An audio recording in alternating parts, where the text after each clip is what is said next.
Hello, everybody.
Hello.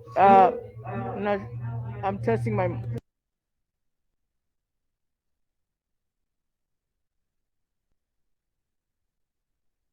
We're going to start in about. Give us a few minutes. We're just waiting on a couple of individuals to join.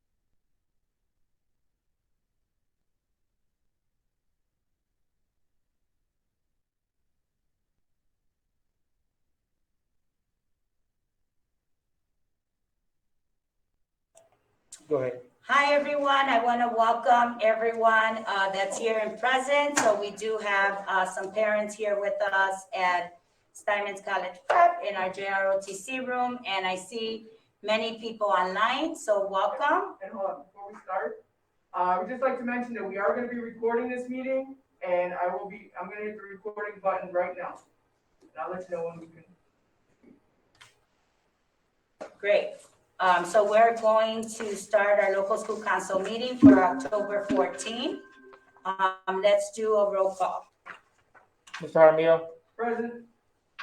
Ms. Valentine. Present. Mr. Keelis.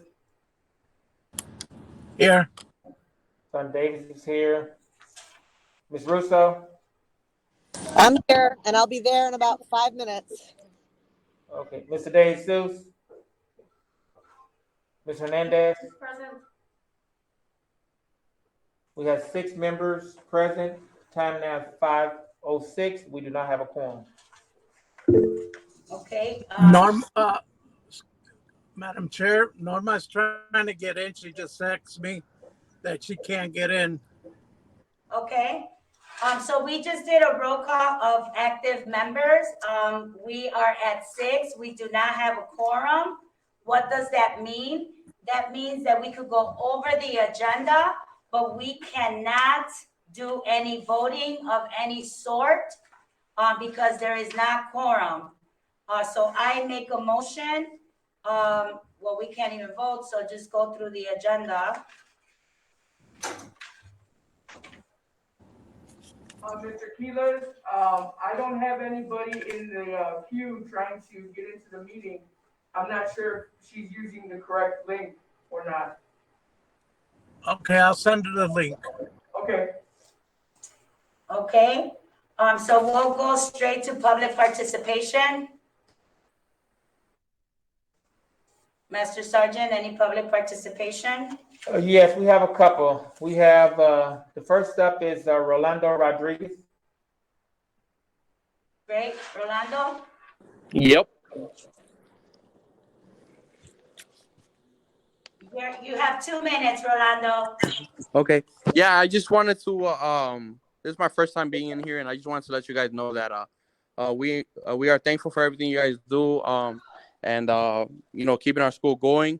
We do have a lot of programs after school for the students. We have been really encouraging the girls who game, because we have been getting about 45 girls who game on Wednesdays.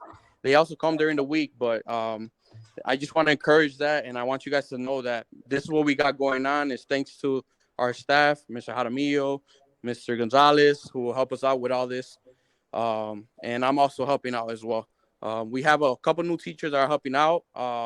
If you guys got any more questions, feel free to email us about the programs.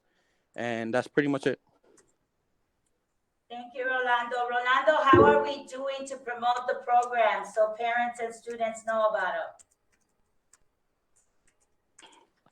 Pretty much we are announcing it during the day, and we also send a couple social media posts on the Steinmetz page, on the Steinmetz Facebook, and also we are sending emails to the teachers to let them know of the programs that we got. A lot of people joining is word to mouth. So our kids have been bringing in so many kids. Our whole program for gaming is bringing in close to 150 students per week. So that's just to let you guys know what's been going on. What's the number? 150 students per week. Thank you. Thank you, Rolando, for all you do. Thank you, guys. Mr. Keeler's raised his hand. Mr. Quiles? Madam Chair, how many active members of the LSC do we have? We have 6 active members No, at this. We have 7, but we have 6 present. Oh, okay. No, I just wanted to know if 6 was the number that we have in total, because then we have a problem. No, that is not. We have 7. Okay, thank you. Okay. Next public participation. We have 3 students. It's Kaylee Sanders, Ayana Grace, and Royale Bucko. Hi, students. Welcome. They're online. Yes. Hello. Hi. Hi. Hi, guys. You have 2 minutes to share in public participation. One of our major issues currently that me and my peers have been noticing a lot of, we've been noticing a lot of well, I don't want to say lack of student voice, because I know student voice committee has already been created, but also but basically a lack of student voice and advocacy throughout the student body. And we were wondering if it was possible, maybe, for example, we could add another local student council rep to represent the underclassmen, because I know through the fact that I did sophomore and freshman connection, a lot of the sophomores and the freshmen have issues that I, as a senior, and that our local student council rep as a senior could possibly not relate to. So possibly adding an underclassman local student council rep. So those are not decisions that this council body could make. These are legislative rules that are created, right? I think that through your State Student Voice Committee will be great to bring that up in that setting. And we as council members will hear ideas and support to take your ideas for the adults downtown that are the decision makers could hear. But you have a voice. You have a voice to come to the meetings and share what are your concerns. You also have a open door policy with your principal, right? Mr. Aramillo is part of this committee. He would also, and I'm not going to speak with him, but I'm sure that his open door policy could also listen to some of your concerns. And, usually we don't interact in this part of the meeting, but since we have students online, I just want to say, I'll reach out to you guys and schedule a meeting so we can sit down and talk about some of the concerns. And then maybe we can set up like a few focus groups with some of your classmates and go from there, if that sounds good to you. Okay, thank you. I think of their classmates. Who was that just finished speaking? Grace. Grace. That was Grace. So next up, if you want to go, Ms. Sanders. Hi guys. I just wanted to talk about how a lot of the things have been going on in the school recently. So we've had a lot of like fights and a lot of vandalism in the bathrooms. And I wanted to talk about if we could find a way that there would be more of a consequence for these students, because what recently happened was when we had the homecoming and all the students were able to go, and that wasn't much of a consequence. If anything, I feel like it's what helped to promote more of the actions that these students had did. Kaylee, thank you so much for addressing that concern. The same, right? We will ask Mr. Jaramillo to follow up as well. And the next up is Ms. Royale. Hello, everyone.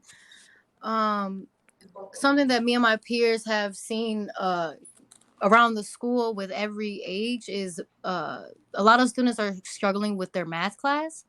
And I know that tutoring is already offered, but I was wondering if you could get a teacher that's ahead or in charge of the tutoring to be like an actual math teacher, or someone who I don't know. It's just like, I don't know how can I say this? I think I'm sorry. No, you got it. Oh, yeah, I was gonna say like math opposed to all the other subjects. I feel like math is one of the ones that everyone struggles with a lot. So I feel like not just a wide range of tutoring, but a specific math tutoring I feel like it's needed in our school.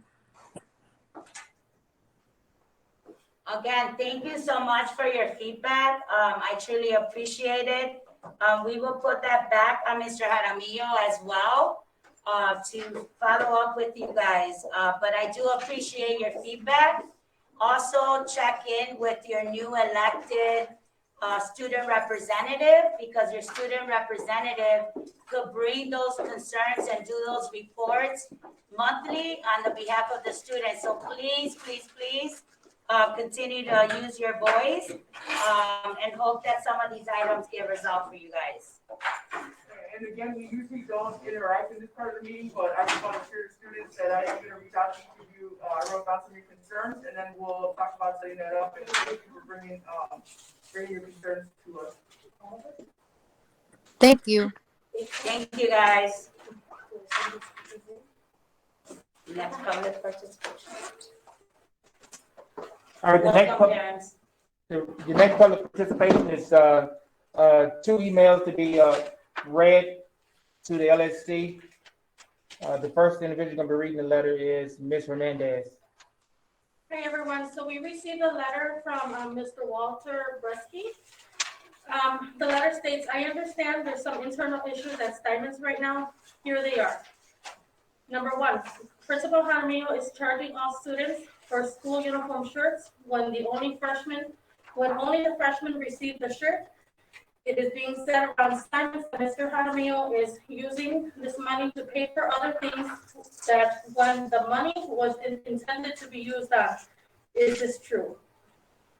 Point number 2, Mr. Jaramillo isn't allowing students to choose which sporting events they would like to attend, with restrictions placed on attending events during the pandemic. Yet he is requiring students to pay a student fee for events that they will not. Is this true? Point number 3, Mr. Jaramillo is allowing misconduct of employees to occur without repercussions. He knew about one dean's inappropriateness and did nothing. More troubling was this dean was made by a mentor by Mr. Jaramillo. Despite the dean befriending students on social media, coaches are using profanity as the speak to students at practices and at games. Is this true? Additionally, I am aware 2, possibly 3 Steinmetz security guards are under investigation by CPS.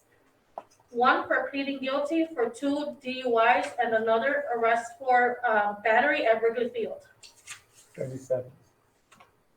A second security guard supposedly submitted a fake employer on his employment application. The last security guard was arrested for drugs during a search warrant. Are all of these things true?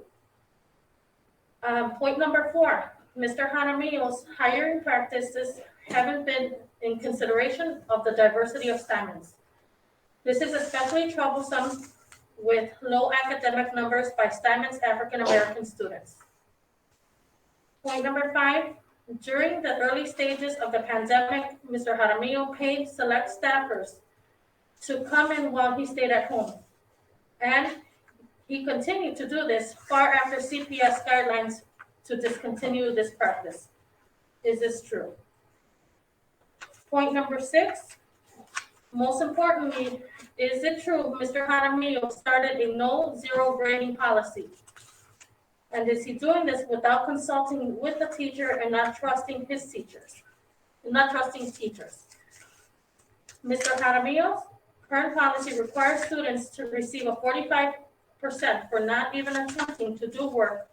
And when they receive a 50 for a small try, this is an effort to not teach, but to influence data. Point number 7, the hallways in the school smells of weed. Mr. Jaramillo supposedly just stays in his office and does nothing. Last point number 8, the entire last year, special education students received very little support. That is all.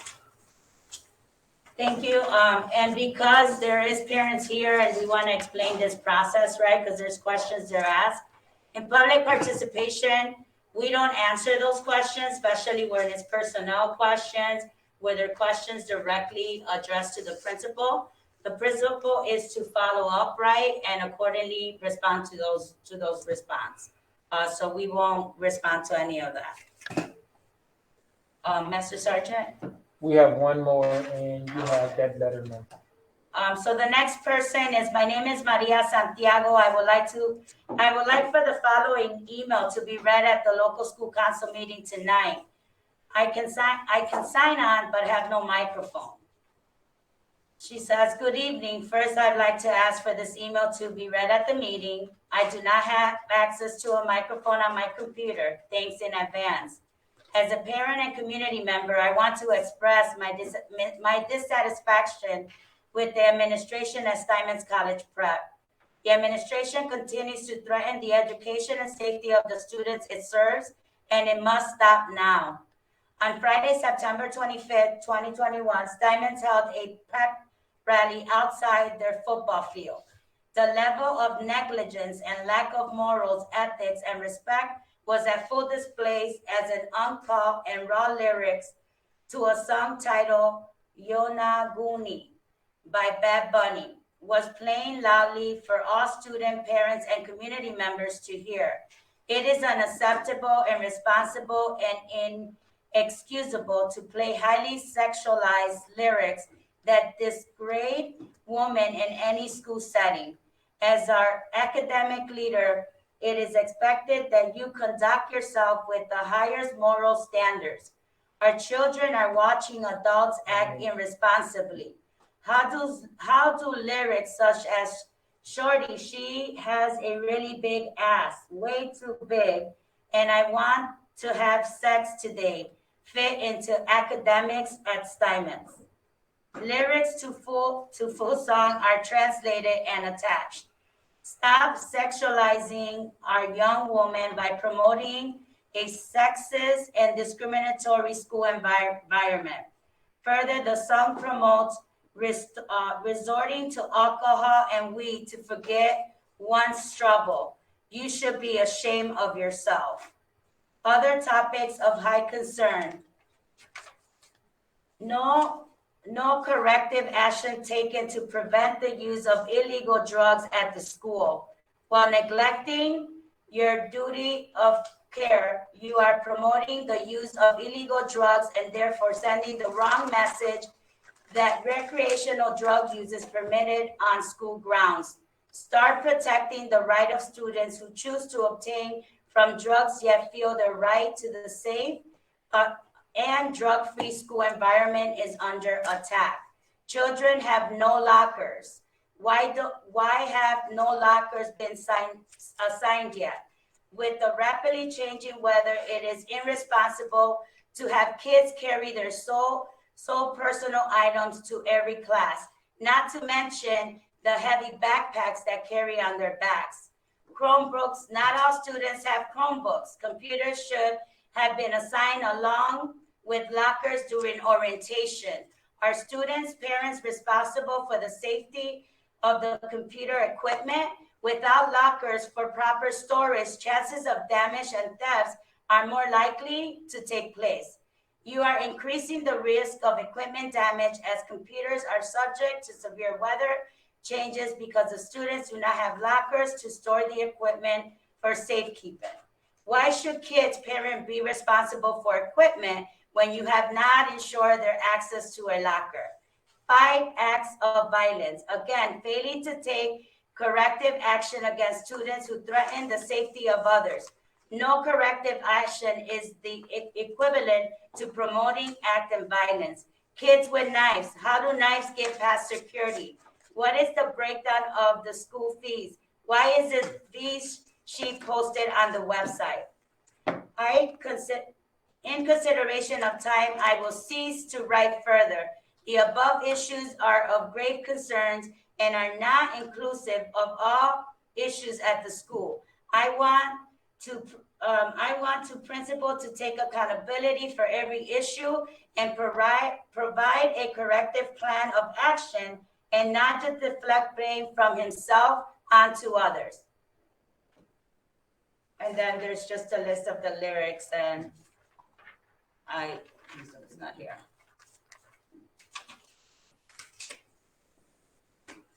So again, to that statement would defer back to the principal for follow-up. Anyone? What?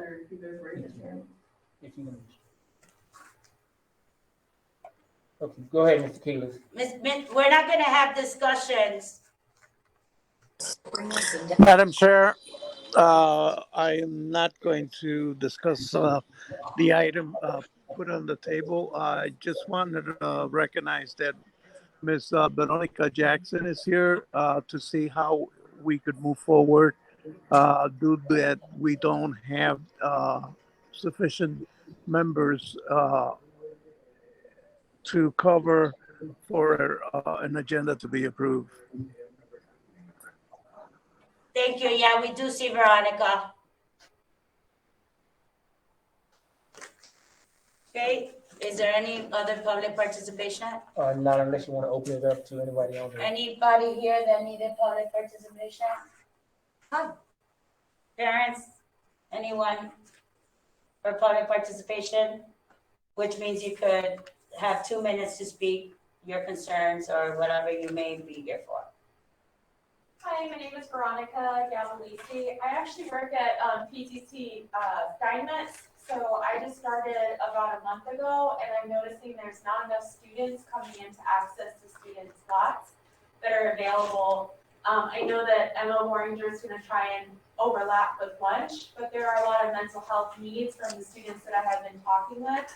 And I just want to promote those services now that there are more staff available to meet those needs, as well as being more of an active member within the Steinmetz Alliance to help address mental health needs as well. since we have a lot of experience, including myself. If anybody has any questions about the overall health of Steinmetz or Belmont Cragen, I'm happy to discuss. But I am concerned that there's not enough utilization of students getting care. Thanks for sharing that. You'll follow up with her. Any other parents? I just want to introduce myself. My name is Delia Ramirez. My husband Eric. Our son is a freshman here at Steinmetz, and unfortunately, I can't be part of the LSC number because I work for CPS. So I just had a concern about lunch food. I wasn't sure how much of quantity amount of food they give to students. My son is losing a lot of weight, and then he was really skinny, and he said he doesn't really like the food. Sometimes he likes the food, but I said, hey, don't be picky because we're in CPS and try what you get, okay? Try to eat healthy. I just want to make sure, like, what kind of food they serve. I mean, I don't know if there's anything else you can buy here in school. I don't know. I see a vending machine here, but I don't know how much you can get from there. Just the lunchroom concern thing, and just a little bit about the flights, because he does mention things about that. So I'm concerned about that. Is there anything as a parent, as a community member, I can help? If anything I can bring to the table, I can, my husband and I are very supportive. As a parent, I know we have so many complaints, but we need to help out and see how can we do it better, how can it work. Not just blame administration, blame the teachers, blame. There's a lot of issues going on, and we want to help out us together and work together. Yeah, we appreciate your feedback. I think in the process of this meeting, the principal is going to give a report, and I think your issue is going to be addressed in that area.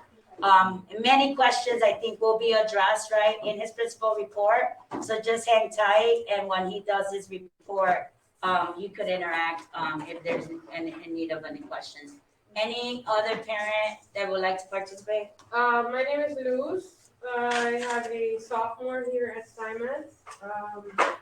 Unfortunately, I can't be a part of your board because of time restraints, but I'm very concerned about what's going on here. I hear lots of things from my daughter and her colleagues, and I'm not happy with what's going on, and I am involved, and I'm here, and I will be around, and I'm just here to observe right now, but I'm definitely going to be a voice. Awesome. We appreciate you being here. We like that you're here. Can you share more when she says that she hears lots of things? Can you share a little bit more? As far as fights wise, everywhere.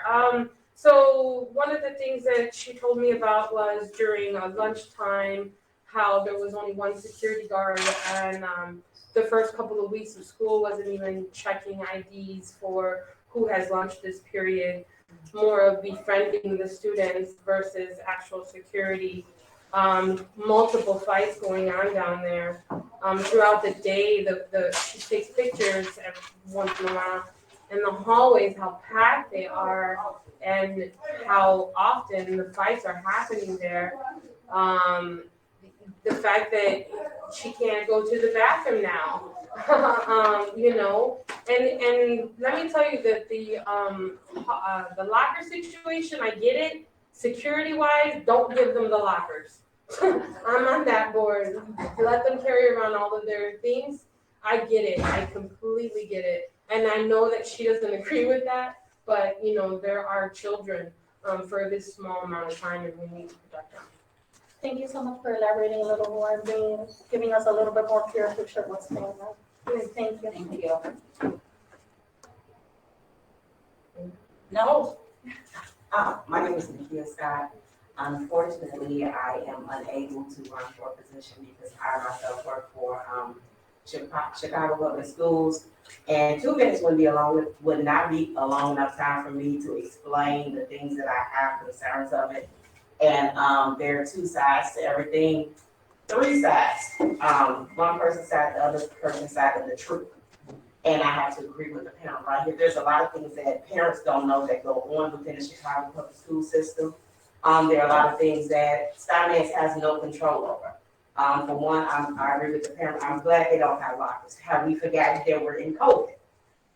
Computers do not come from Steinmetz. Computer comes from the distribution of Chicago public schools. If you have any questions or concerns that has to deal with that, contact Chicago public schools.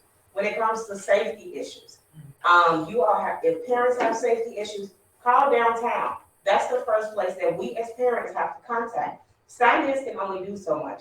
Am I giving them a pass? No. But at the same time, you have to contact Chicago Public Schools because everything comes from them. Contact safety and security. The lady was just on there, whomever her name is, I forgot. She is over safety and security. Are fights gonna happen? Yes. Are things gonna happen that we as educators have no control over? Yes. But are there things that we have control over? Yes. I have this quote because I don't have much time. It said, "It is easier to build strong children than to repair broken men." Let's focus and concentrate on the children that are broken, the children that are here now whom we can help. And I agree with all the parents. I would take off my job to come here. If we want to protest as parents, I'll go downtown with you to protest. I'll do whatever needs to be done. Because if you're watching the news, you see the children who are most affected. And it's God's grace and mercy, excuse me for using religion, that our schools on the west side have not been impacted. And if we as parents don't continue to support, and where are the other parents that have these questions and concerns? And I understand that we all have things to do. I understand that there are parents that have to work. I understand all of that situation and all of that circumstance. But at the end of the day, I have a sophomore who's here and has had an altercation. And I have to say, the principal met me in the hallway. I was like, look, this is what's going on. I ran from off of work. And then I came back and did a follow-up to the email. And in regards to the mental health issue, why are the children not taking advantage of that? What is going on that they're not taking advantage of it? Our children are crying for help. Our staff members receiving mental help. You know, it's a threefold. Everybody has an accountability.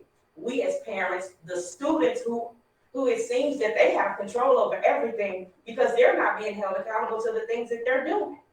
And then we have the people that are over our children. Everybody has an accountability and everybody has a responsibility. The uniforms, I know a lot of people don't agree with them. If they're not in them, the thing about extracurricular activities, that includes football, basketball, whatever team you want to be on. The school does not have to allow you to be on them. Why is attendance not being taken when those kids come into the classroom and they don't have on those uniforms? That's a check mark. Okay, maybe you won't get to play this game. Maybe you won't get to do that. Does that mean that those kids are bad? No, because all of our children have issues. And my last point, I have another quote. It said, "For if you suffer your people to be ill-educated," which is our children, "and then manage to be corrupted from their infancy, which is not enforcing rules and regulations, having them accountable for what they need to do, and then punish them for those crimes." So we want to punish them, but we don't want to hold them accountable. And then to which their first education disposed them. So this is their first education that they're being exposed to be successful adults in the world. What else to be conducted from this but that you first make them thieves? So if we're not holding them accountable, what is going to happen to them? You punish them to be thieves, then punish them. So we're not preparing them for the real world, because in the real world, you can't do what you want to do and expect to participate. I can't go to work and tell my boss I don't feel like being here today and then leave back. So if we're not holding these children accountable and these parents accountable, and then we have to be accountable, because I love Steinmetz. I'm not going to say I love it. I love the people that I've met. I love the department that my kid is in. But at the end of the day, like this parent said, I have to think of the safety and the security of my child. So I just want to applaud you all for doing what you do in the manner that you can do it, and just keep fighting. If you need flyers passed out, whatever you need, I'll give you my number. I'll give you my email. I'm always available. Ms. Scott, we have you on speed dial now.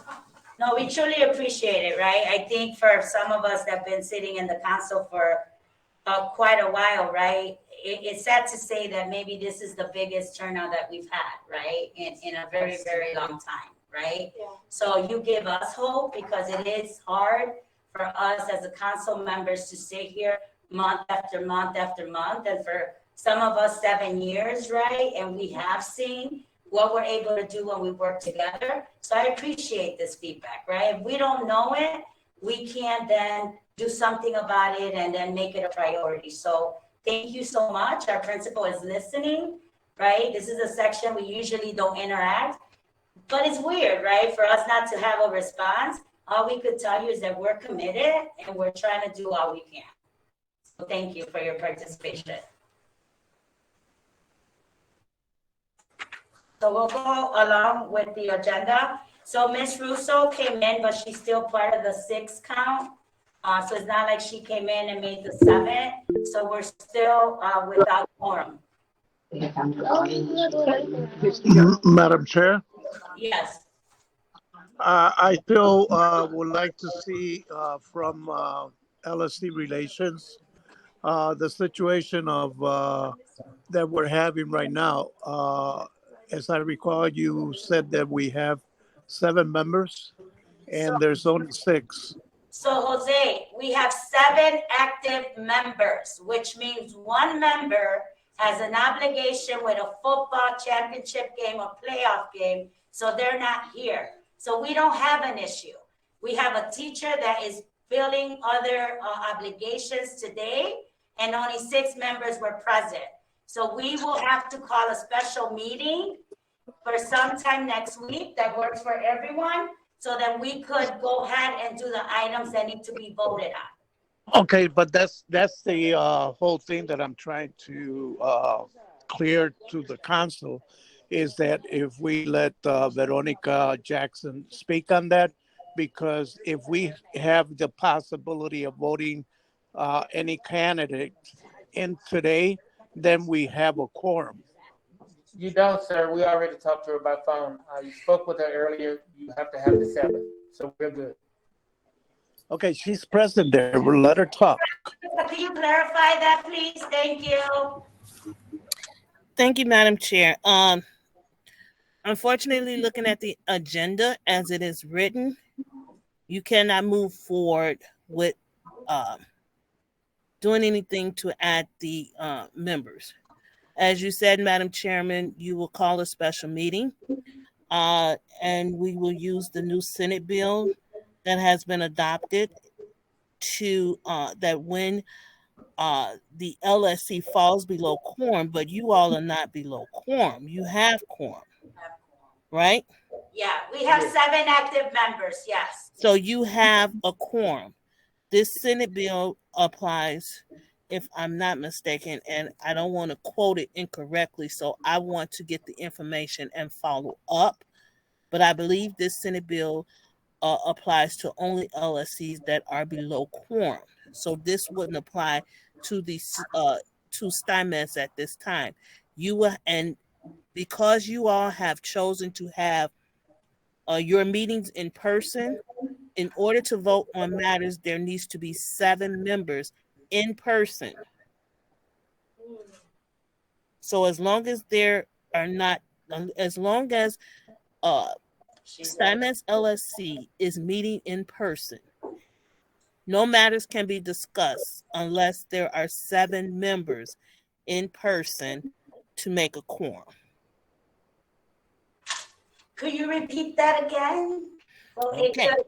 For the members that are online right now? Okay, so Steinmetz has adopted or chosen to have their meetings in person.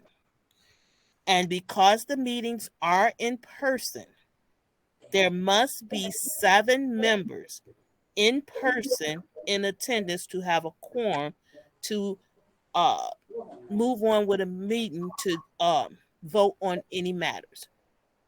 So as long as the membership is at 7 and all of the members are not attending, Steinmetz will never have quorum. Got it. Okay. Got it. Thank you. So then we have to be very clear with the members as we're doing a special meeting that we need to be in agreement for it to be a day where they could be here so that we could go ahead and move forward with voting in the new members, correct? Yes. Okay. Yes. Okay. So we're clear about that, guys? Yeah. Moving forward? In person. So everyone's clear about the in-person and the virtual and how the quorum applies to LSCs that are meeting in person. Around, and then I said 5, 10, 15 minutes stopped. Thank you, Veronica, for clearing that out. And it's very important also for this council to make sure that it was clear from LSC relations. Okay, so sure. And from what I understand, there was a student election held. However, that student has not been appointed. And I believe when that student rep is appointed, that will give you another member so you can have the 7-member in person to make the quorum. Great. So being the fact that we don't have the 7 members, could we still go ahead and decide on a special meeting date? You all can agree on a special meeting date. So with special meetings, you all can agree on a date without voting because the chairperson calls the special meeting. You all can discuss to agree on a date and time that is convenient for you all to meet for the special call meeting. But according to the OMA, the chairperson calls the special meeting by informing the LSCs in writing of the date and time, but you all could discuss to agree upon a date and time to ensure that you all will have the quorum. Okay, great. Thank you, Veronica. So as the chair, I'm calling a special meeting for the election of the officers. We have 5 parents that submitted application. We will still invite you to come to the special meeting because we want to give the 2 members that apply that are here that are with CPS. We will want you to come back, right, to still make your presentation and put it in the record, right, that you're not able to sit in our body because you choose to be a CPS employee. So then those 2 vacancies could be open to allow 2 other parents that may be interested, right, to join at that time. So we want to call a special meeting next Thursday. Do we have anything athletic wise? I'm not worried about, I have an AD meeting, but I don't know what day it is yet. Hang on. And just for a point of clarification, can we clarify how many open parent positions we have and how many candidates? So as of right now, it's 4 vacancies, 5 candidates. There's an AD Q&A. Yeah, on Thursday, I've got an AD meeting that Yeah, runs but from they still count. 3:30 to We have to wait till 4:30. that meeting. But they sometimes, So I should be okay by 5, Yeah, we should be available. because it's virtual, so if we do it from here, it should be fine. So, yeah, as long as it's, And that's 5, as long as it's Thursday? 5 or later. He shouldn't, there is no, week 9 is a questionable week, so we're waiting for an answer on that. I would doubt it would be a Thursday game. Okay. Chances are if they play next week, it'll be Friday or Saturday. So today's an oddity. Thursday games are unusual, but they do play them. I would say if they play next week, it'll be a Friday or Saturday. So Thursday should be safe. So for council members online, does Thursday at 5 o'clock next week work for you?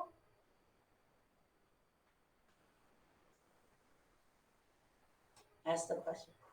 I'm okay. 5 o'clock in person? For me, it's okay. Okay. I'll let you know if I find out anything about football. After, if they win today, it might change things, but I doubt it. Okay. I think we'll be fine. So then we'll have a special local school council meeting to elect our new members to fill the vacancies that we have currently at our council. Those candidates will come back next Thursday, do their presentation, and we will go ahead and do our voting process. And any budget transfers that couldn't be voted on today. Okay, we're good? All right. And I do want to apologize to the candidates. I know I spoke with you yesterday, motivating you to come today. This is the reality, right, of a council when you have teachers, parents, something always comes up. So my apology for that, because now I have to ask you to come back again next Thursday. So I feel very bad about that, but we don't have a quorum. So then we'll go straight to our committee reports.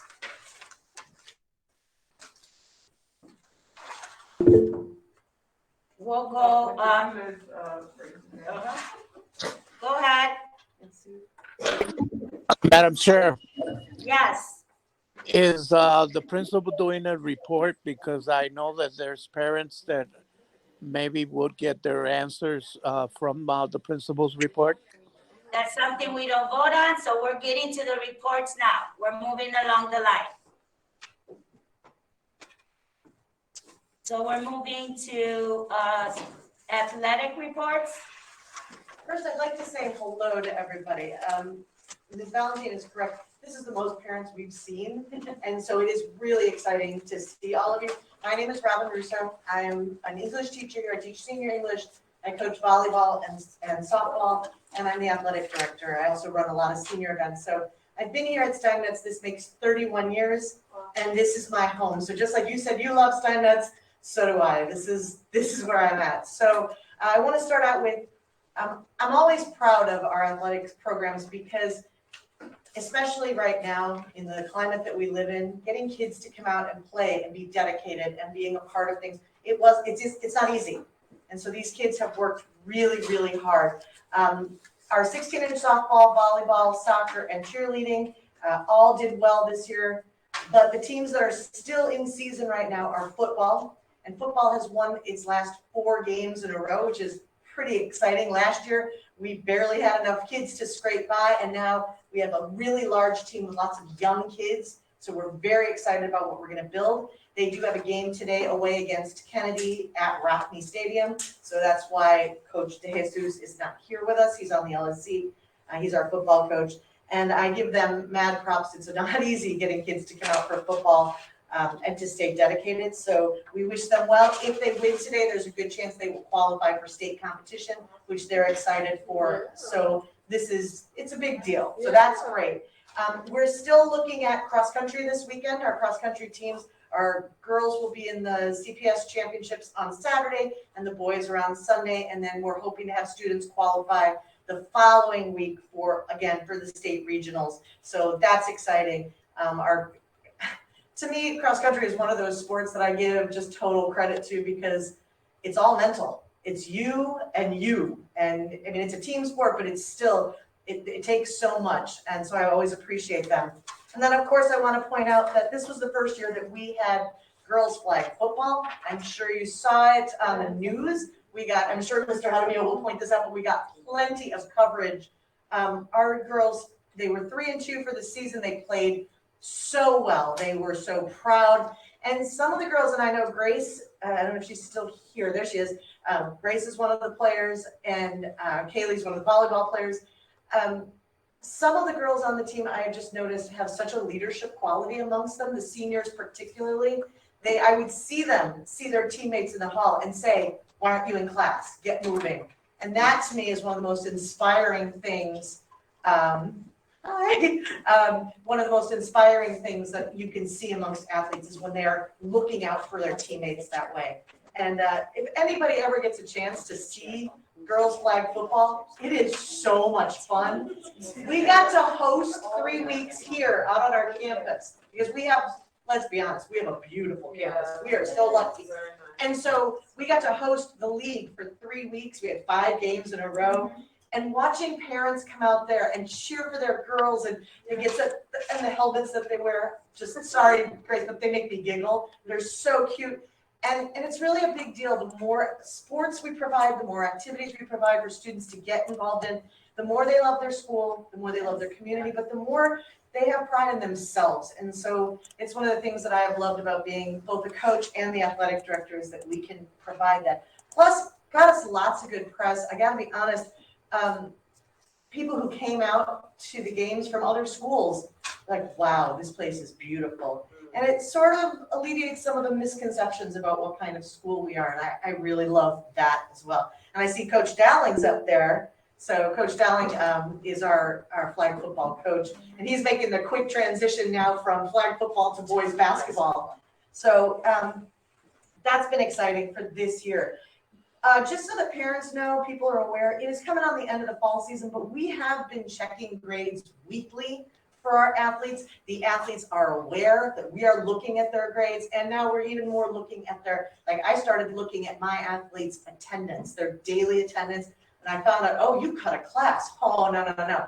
And so this is something good that we're working on to make sure our athletes are held to that higher standard.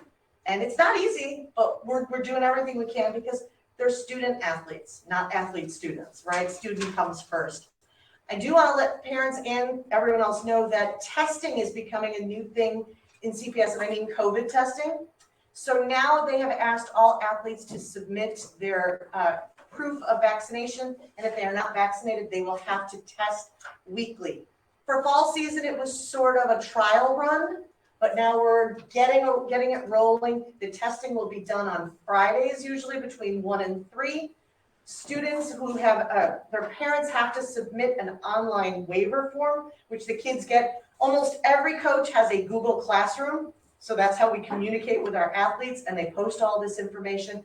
The parents go to this link, say that it's okay for them to be tested, and then they have to test. They test on Friday, which then makes them cleared to play for the whole next week. So this is the way of the world right now, but it is nice that just off the top of my head, I'd say about half of our athletes are vaccinated. So I mean, I can see the numbers, it's about half. From there, we're moving into winter season. So basketball, both boys and girls are starting tryouts this week. And they're going to continue next week. I just went to a virtual bowling meeting last night, and I'm excited to say we're really gearing up for a bowling season, and a lot of kids are interested, which is so cool.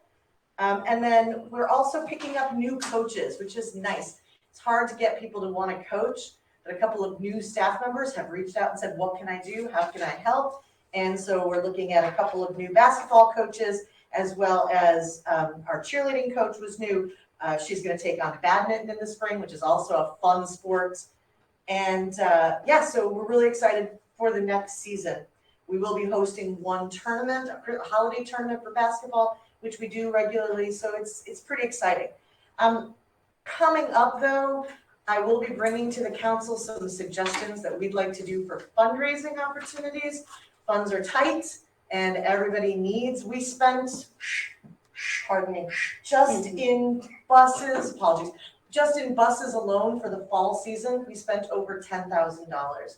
And that's not anything outrageous. That is just basically conference games. And so it's what things cost. And we're trying to do this on a shoestring budget, but there are things we're just going to need. We're going to have to work together, and we hope the LSC will help work with us to get that what we need for the kids. Ms. Russo, I have a question about that because I find it very crazy from CPS to want to spend busing, right? Mm-hmm. So the Prosser Steinmetz game, right? Mm-hmm. Yeah, I understand why that was changed. I can explain. Okay, so we played Prosser in football. Prosser said, hey, can we just come play on your field rather than it was their home game at Lane Stadium. So both schools had to take a bus to Lane when Prosser could have just come here. And the reason was, because we couldn't figure out why they declined it. They said no. It's because Lane Stadium does 2 games in a row. They do a 4:15 and a 7 o'clock, and they use the same officiating crew. So the crew stays in one place. They wouldn't be able to go from one to the other, and they weren't going to assign a separate crew. So that's why they made us keep the game over there. Okay. And then we couldn't move the 7 o'clock game from Lane here because we don't have lights. Got it. So that's what's coming up. That's what's up with athletics. And again, my name is Robin Russo. And if you ever have questions about athletics, please feel free to reach out to me. It's rrusso@cps.edu. I'm happy to answer any of your questions. I love our sports teams and I love our athletes. So whatever I can do to help, please let me know. You could keep going on teacher report. Oh, goody. You just get to listen to me talk. I know that parents have said that they have some concerns. Believe me when I say teachers do too. There's been some troubling things that we've seen. But one of the things that gives me the biggest hope is, particularly in the corridors, both where I teach and where my office is, the teachers are working together. And we have this belief that we can make this school ours again, take it back, make it, put everything right. And we all work together. You'll see us out in the halls, moving the kids along, encouraging them to get to class. It's not easy, but we're gonna get there. We're gonna get there because the teachers in this building believe in these kids. Whatever else you may hear, whatever else you may see, there's not a teacher in this building who doesn't care about the students here. And it frustrates us because my sister also teaches, and we were talking about it this weekend. And then we went to yoga and got our Zen on. But it was this idea that for the last year and a half, they haven't been in a real situation. Kids are going to be a mess for a while, not just physically, mentally. They don't know how to behave. They're trying to figure it out too. And so we've got to give them both structure and guidance and compassion. How you balance all of those things, it's tricky, but that's what we're working on. That's what we want, because we're frustrated too when we see behaviors that we're like, what is happening? But we know that a lot of it has to do with these kids. Think about it. Freshmen and sophomores, this is their first time setting foot in high school. Without any real kind of, some of them didn't even have an 8th grade in, you know what I mean? So they don't know. And so we have to be, as you said, we have to be the ones to teach them, to lead them, to show them. It's troubling, but we're working on it. I know there was a comment about the pep rally, but I gotta say, all things considered, under the new world that we live in, we put together a homecoming that I thought was really pretty remarkable, considering it had to be outdoors, considering it had to be under so many restrictions and guidelines, saying you're going to have your homecoming dance outside. What? You know, it makes you a little nervous. But you know what? The kids had a great time. Seeing what they dressed in was my favorite part. You had kids who stayed right after school, because it started at 4, wearing their gym shirts and jeans, and then you had girls dressed to the nines, boys in suits. It was adorable seeing that. And it was really refreshing for those of us who were here. And some of the new teachers were like, wow, this is part of why I went into teaching. And that's exciting too. The pep rally, having it outside, watching teachers play musical chairs, right? Things like that, hilarious. It was a lot of fun and a lot of good school spirit. Dowling's there. Sorry, Dowling, volleyball beat you guys in tug of war, just saying. And then, of course, the game. I mean, we had so many kids out on our campus for the game. It's exciting. In addition to that, I'm in the process of working on getting senior events started up again. We usually do things like take kids on trips to, if we can get them approved, because a lot of it has to go through the board, to the corn maze in Spring Grove, which the kids really love that trip, doing holiday decorations and a movie night for them for the holidays. These kinds of things, bringing them back to a little bit of normal, and we're working on that. So the kids know we're here for them, and we want to have them have as much of a normal high school life as we can provide them. And as far as the uniforms, I know that there are many people who feel strongly about them, but I've said this before, and I'm going to say this again. It has made me happy to see the kids who aren't in uniform, because I get to see who they are. Seeing them all wearing green shirts and khaki pants, it now, especially now with the masks, it's so hard to learn about who these kids are. And I've learned so much about which kids like anime, which kids, like a girl today was wearing like Deadpool stuff top to bottom. That tells me about that individual. And so I'm not trying to say we don't need uniforms necessarily, but the individuality that I get to see, and the vast majority of our kids dress appropriately when given the opportunity, I think we'd actually see more school spirit if they could choose to wear Steinmetz gear than if they are forced to. That's my 2 cents. People have heard it before, but I think it's a bigger issue trying to get the kids to make sure they're wearing their masks properly right now, and trying to get them back to being normal students than it is worrying about if they're wearing khaki pants. I will follow whatever the council and my administration says. Clearly, that is what we do. But I really do think that this is something that I need to be able to see who my students are. And it helps me and it helps them, I think. So just my thoughts, and I'm happy to discuss them at any time with anybody else. And that's pretty much it for me. Thank you for listening. I appreciate it. Do you have anything to And nothing much to add, but you can see we are all divided here at the school. My name is Sergeant Davis. I'm actually with the JRTC. We talk about the uniform, we talk about all those things, and you see some teachers for the uniform, some against the uniform. I'm not for either in a sense. I'm for students coming to the door right. So when you come to the door not in uniform and that's a policy, that means you're breaking the rule when you first step in the door. So I have an issue with that per se. So that's my part in that. I say if it's a rule, enforce it. If you're not going to enforce it, then don't let it be a rule. So when students they don't decide what rules they're going to follow and not follow. And that's the issue I have. It talks about accountability and responsibility. And so it sets the pattern for misconduct for me. The other thing is I'm a member of the instructional leadership team. We did walkthroughs the last 2 days. Great. And if you want to see normancy, the hallway is not an indication of what we do. The classrooms, I would tell you that the learning is taking place in the classroom. High level learning. I saw a lot of it today, and I saw a lot of it on Tuesday. I would say it is challenging, like as Ms. Russo said. It's stressing teachers out. Students are stressed out, and somehow we have to find that balance in making sure that we have that social emotional aspect of it when it comes to the students that are trying to adjust to the environment, but also respecting the students that are already here and adjusted. So that is where we're trying to find a balance here at the school. Thank you. Thank you, Ms. Russo and Master Sergeant Davis for your reports. We don't, do we have a non-teacher report? No. They're not here, they're not present. PPLC? That's all the same. You guys haven't created the PPLC? We've had some conversation as it relates to PPLC. We have to have our first meeting. They had a PCC meeting, but we haven't had a PPLC meeting. All right, so then we'll go straight to principal report. All right, well, thank you.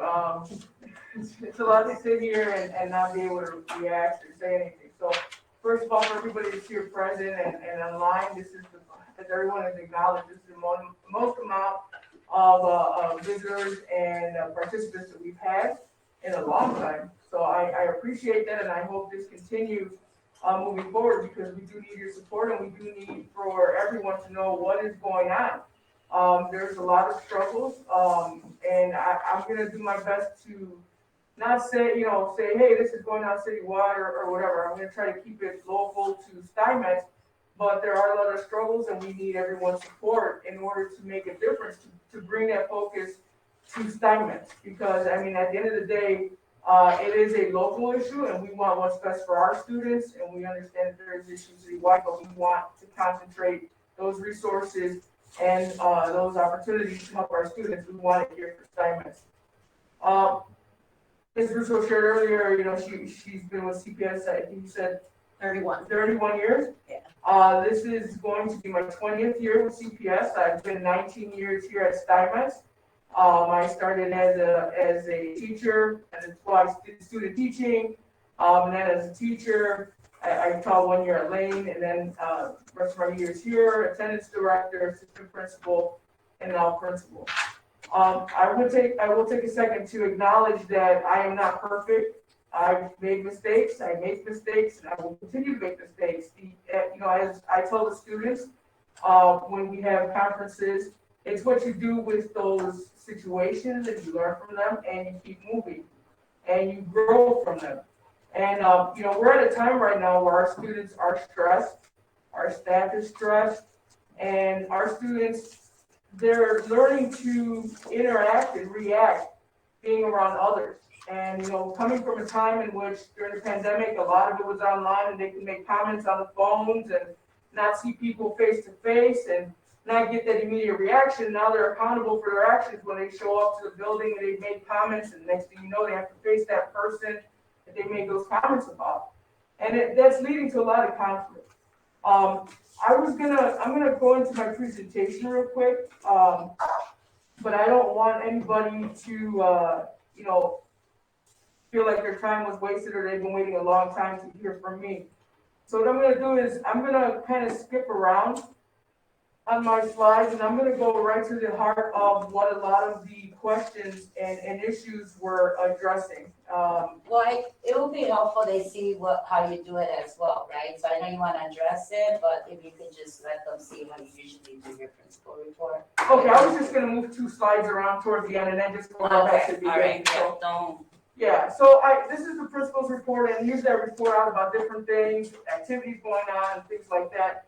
But I'm gonna kind of go through these slides, and I'm gonna come back to them at the end because I want to make sure that that we're addressing some of the challenges here. So I want to start out by letting you know. I mean, it's no secret that there are staffing challenges throughout the city and at Steinmetz and CPS. Right now, we are currently having some staffing challenges with security officers.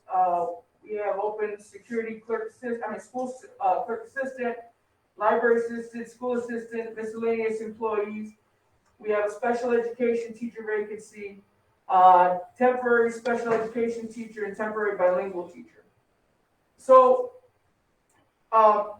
just to give you an idea, we started hiring everyone back in May. And we were in a good spot having all positions filled, ready to start the school year. Unfortunately, we had some retirements at the beginning of the school year in security and some other departments who decided to wait until last minute. And when that happens, we have to vacate positions, fill out paperwork, and we have to wait till they're advertised and hire someone, so on and so forth. So we're in the process of hiring security officers, and there is a shortage. And I'll give you an example. I received 29 applications, or I should say resumes, from safety and security. I reached out to 16 who seemed qualified. I take back 18. Of the 18, 1 responded. They are no longer interested in the position. The other 1 responded and had an interview. Some of the applications, all the other 16 have not responded back to us, and we cannot schedule interviews.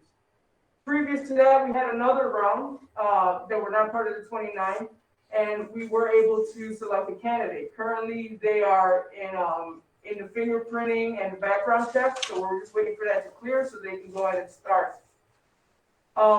Security clerk, I'm sorry, I keep saying this. School clerk assistant, we're short in one area to help our counseling department. Library assistant to open up the library. And school assistant is a position that was given to us by CPS. It's a new position that we didn't open up as a local school, but it's basically to help this transition during the pandemic.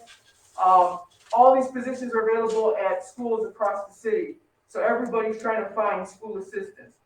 In addition, we were giving the position to be able to hire temporary, part-time, hourly employees to help around the building. And these positions pay minimum wage. And again, everybody across the city is trying to hire for these positions. We have a vacancy for special education teacher. We have the classes covered, but we still have a vacancy for that. And we keep reposting the application, reposting it, hoping to get more candidates. And we maybe get 1 or 2. And lately we've hit a dry spell not getting candidates applying to these positions. Let alone, we do have a teacher who had to take a leave for health reasons, and actually 2 teachers. And as a result, we're trying to hire for a temporary replacement. If it's difficult trying to find somebody for a regular position that's guaranteed for a year, imagine a temporary position where you can't tell them you're going to be employed for a week, a month, 6 months. There's no guarantee. When a person returns, the position is no longer there. These challenges have led to, as you can imagine, challenges, of course, in the hallways, in the lunchroom, service offices, student services, different departments in which our staff is stretched thin. Over the summer, throughout the pandemic, without stop, our luncheon staff has been here serving the community, offering the lunch program. They've worked continuously, not having vacations. They're still working now. We've had support personnel who've been working on, giving out technology and different things. We've had administration here, and we have some other staff members, and then teachers, were here, of course, at the end of the last school year. Now that we are back and we're short-staffed, we've been doing everything possible to try and reach out to safety and security and other people who can help us in CPS, asking for additional assistance. The responses, I can empathize with them. They do not have many people that they can send out, and that's the response I get. They have to focus on priority. To them, this is not necessarily a priority unless things are actually going on. And as you can imagine, like I said, I can emphasize, we've had shootings, not Steinmetz. I mean, there's been shootings in CPS in the city. There's been stabbings. There's been other things going on at other schools, and they have limited resources. They can't find candidates, and they're trying to put them in other schools. Fortunately, with the advocacy of our network chief, we were able to request and receive, after a few days of consistently asking for more assistance, we were able to receive what are called white coats. These are security officers provided by CPS in order to help us get through this shortage that we have right now. And they've been with us for about 2 weeks, and hopefully they will continue to be with us. They could be pulled at any moment. We will continuously report and ask for more assistance as much as we can. I've had an opportunity to talk to our PPC, not our PPLC, but our PPC, which is the union group of teachers, in which we talk about problems and challenges. I've talked to different teachers, culture and climate, my administrative team, and we've come up with some of the challenges that need to be addressed, but also some action steps. So some of the steps that we've taken so far is as I already said, we've communicated with safety and security for additional supports. Fortunately, those supports have now arrived, and hopefully we can continue to have those. Number 2, we've met with PPC, culture and climate team, and staff members. And then number 3, we've redistributed counselors and support staff when necessary. So when I talk about number 3, one of the challenges, again, we can have people that call off because they're sick. They have family emergencies, different things, and that leaves us with a shortage of staff. And when that occurs, 2 particular days, I basically had made the executive decision and say, counseling team, support offices, I'm sorry, but this particular day, we're short-staffed to the point that we need to shut down these offices, and I need you to be in the lunchroom, I need you to be in the hallways, I need you to be on the 3rd floor, 2nd floor, and we had to reassign people to different areas. It was not an easy decision, but unfortunately, it's what we had to do to make sure that we could stabilize the building and make sure we had coverage everywhere. This is when we didn't have the support of the white coats. We did this for 2 days. On the 2nd day, we did receive 1 white coat, and they were able to communicate back, yes, we do need some extra support. It's Steinmetz, see how you can help us out. And we've been fortunate to have them since. Some of the next action steps that I had to take was establish a whole school safety committee to strategize and discuss the challenges. These are the action steps that we're in the process of doing. I've already sent out an interest form to staff members and to the LSC to see who's interested in being on this committee so that we can discuss how to strategize around some of this. I'll take a pause in what I'm reading off the screen for a minute and say, where the real power comes is in collective strategizing and advocacy. If we don't have voices to help us and advocate, to communicate, whether it's to CPS or with our LSC, work together, then those that the squeaky wheel that makes the noise gets the oil, as they say, right? So we have to be able to come together to advocate for some of these different strategies. and resources that we need. Number two, we're gonna schedule, the goal is by the end of next week to schedule, hopefully by the middle of the week, a class period in which we're going to basically do something like this, where we have a Google Meet, and we're gonna ask all the teachers to stream it in their classrooms, so that myself, the administrative team, the deans, and everyone can safely, without violating COVID restrictions, can safely give the message over the live stream regarding what our expectations are as a school. Students will challenge the expectations, but we need to do a reset and let them know what does it look like to be a student in a school, in a high school, at Steinmetz. And we need for everyone to hear that consistent message. The important part about this is that we're going to follow it up with a teacher discussion.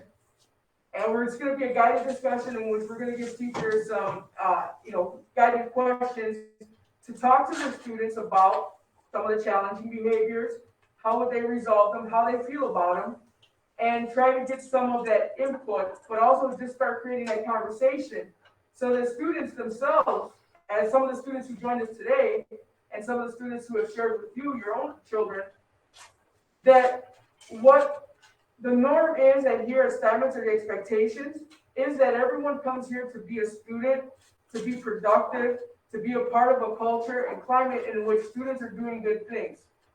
We have almost 1,200 students in our building. We do have some challenges, some challenging students, challenging situations, but for the most part, let's say 1,100 students come to school every day expecting a safe environment in which they can learn, in which they can thrive, have opportunities, and socialize in a safe way. It is our goal to make sure we provide that opportunity. And most of the students in this building want what's right and want to do the right thing, and they are doing the right thing. Unfortunately, there are other students who are having challenges. I'm not going to say they're wrong, but they're having challenges that we need to address in a different manner with them, one-on-one basis, give them the support, try to work with PCC in which students are not taking advantage of it, and families are not taking advantage of having that clinic right here. The next action step is we're creating posters. They're going to be displayed around the building with the common expectations and the rules. So this is what we're going to go over during our, I guess you could say, school-wide town hall. We're going to establish in-school suspension schedule. It's going to be based on volunteer commitments. We're also trying to work on a way to do it without volunteer commitments, but it's going to be a combination so that students know there's a penalty between out-of-school suspension and restorative conversations. There's another step or 2 or 3 steps in between that, so we can have progressive discipline.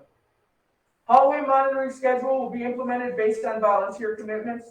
A library study hall will be open periods 3 through 6 during the lunch periods based on volunteer commitments. And monthly morning staff meetings will be scheduled for the sake of improved communication. And one thing that was not put in the original email I sent to staff, which is we're going to have student focus groups. So the students that joined us, I'm going to definitely reach out to them to have them help me take that lead in creating some student focus groups. One of the 3 things that came through is, communication, collective responsibility, and making sure that everyone is being a part of this process. We cannot sit here and blame security for the challenges in the hallway. We cannot sit here and blame teachers for the challenges in the hallway. We can't sit here and blame administration or anyone else. It's a collective responsibility in which everyone has to do their part. I've reached out to the staff, I've asked them, I've sent emails, I have volunteers who are now signing up to open up the library until we get a library assistant, to be there for the kids, to give them an extra space to help relieve some of the crowding in the lunchroom, but also give students who want to study hall that opportunity to be in a quiet space and do their homework, use library books, use the computers. Staff has stepped up, we've created a calendar from here until December in order to make that happen. Same with the hallways, same with in-school suspension. So we're trying to make sure that we are collaborating and holding ourselves accountable to be a part of the solution and not expect somebody else to fix it. Mr. Adam, I'm just asking Cassandra, unless I know. So we got community partners, right? And we've done the parent patrol before, right? Had some, didn't resolve the issues, right? But it was extra adults in the building. And we talked to them about how could they help. They should be providing services to the school, right? So could they play a role? Because I think it's what students is the consistency of seeing adults, right? In the hallways, they know the teachers are busy, right? You're trying to do your classroom. It's additional adults that they need to see, right? That are helping enforce, get in the classroom, right? Or you need help, you need someone to talk to. We had it before. Have we talked about that at all? No, with we haven't. any of the community groups? No, we have not.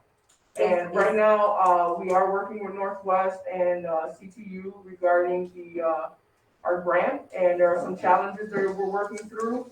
And so we're trying to establish some relationships through that. Okay. And working through those challenges before we start implementing different groups and different things. So that's probably also hurting us too, right? As we're trying to figure that out. Usually by this time, you'll have some parents by the doors, right?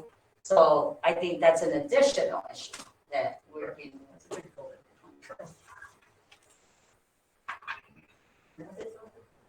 And I know that the application for the parent volunteer has changed as well.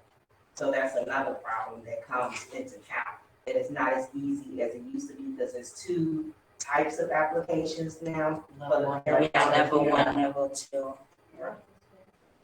Level 1, you have to go through background checks and fingerprints. Yeah, but if they're not here more than 10 hours, they could do the one that doesn't fingerprint.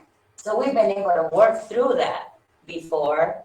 It's just if the partnership, right? If it's an unstable partnership. I'm not gonna say that it's not something that we can take, and establish, but just like finding personnel, it takes time. And these are the immediate action steps that we're going to implement now to get all these different things in place to help relieve some of the stress that's going on in the building. But some of the hiring stuff, background checks, all that does take time. I mean, that's what we're facing with some hiring right now. And I think that's why it's important to at least try to have those conversations now. So it's if that is something that we're able to do to get the process going, because it is going to take time. I think another thing is you're going to do that, might as well start looking at de-escalation training, because right now bringing parents in, definitely it's great to have them, but they would need a lot of training this early on to come to school.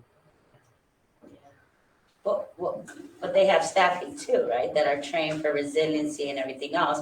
But I understand what he's saying. There's issues with them as it is. How will we ask them to do anything else? So I understand. I get it. And with all this addressing and all these challenges, how does the alderman help and implement with you all? What is the alderman doing since this is a neighborhood school? And I know that they're supposed to offer so many incentives and assist you all. Well, right now, I know the alderman's office is working on creating an education committee to try to talk about some of the challenges that are common amongst some of the schools in the community and in the ward. I believe that's at the end of the month, our first meeting. Yes. Yeah. October 30th. October 30th. So that's something that, I think once I get through the presentation, I think you'll see some common themes and some things that are eye-opening that I think all of our schools are sharing, that we need advocacy and we need that collective empowerment to be able to make some moves and get people moving. Our alderman has always been very supportive of our school and our needs and of all the schools in the ward. So I'm sure that once we have that opportunity to meet as school administrators and other stakeholders with the Alderman's office. I'm sure that that's going to be at the top of his list to help us with. Is that an open meeting or?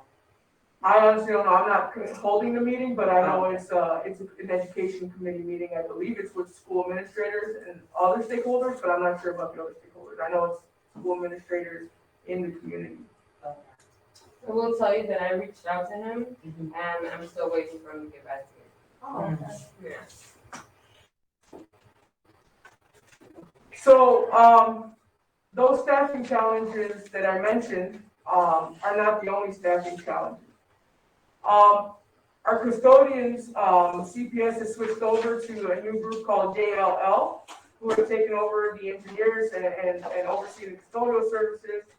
And we were informed that we currently have 3 engineers. We're going to continue to have 3 engineers, so that was great news to see with the takeover of JLL. But one thing that came to light that was a surprise to all of us, including our engineers and our head custodians, we were informed that we're supposed to have 12 custodians in our building. And for more than 2 years, we've been working with only about 10 custodians on a regular basis. So first of all, our question was, when did this number come up? And why didn't we have 12 custodians? JLL and the new leadership that is overseeing this, they were surprised too. They gave us the number that they were given. So we don't know why we did not have 12 custodians this entire time. So historically, we only had 10. One was moved at the beginning of the school year or at the end of the summer to a different school because another school didn't have a custodian. And I'm hearing this repeatedly through some principals meetings and different things. There's some schools that actually don't have custodians. We had 10, one was moved to a different school. They ended up quitting because they didn't want to be at that other school. They left the system. And now we're understaffed at 9. Of the 9, we have custodians who have called off for one reason or another, sick, days off, whatever it may be, which they're entitled to. And sometimes we're left down to 8. So it's supposed to be 5 custodians at night, 4 custodians during the day. Today specifically, I was made aware that we are down instead of 5 custodians in the afternoon. There's only 3 custodians right now in this during the evening. Now, there are no replacements being sent.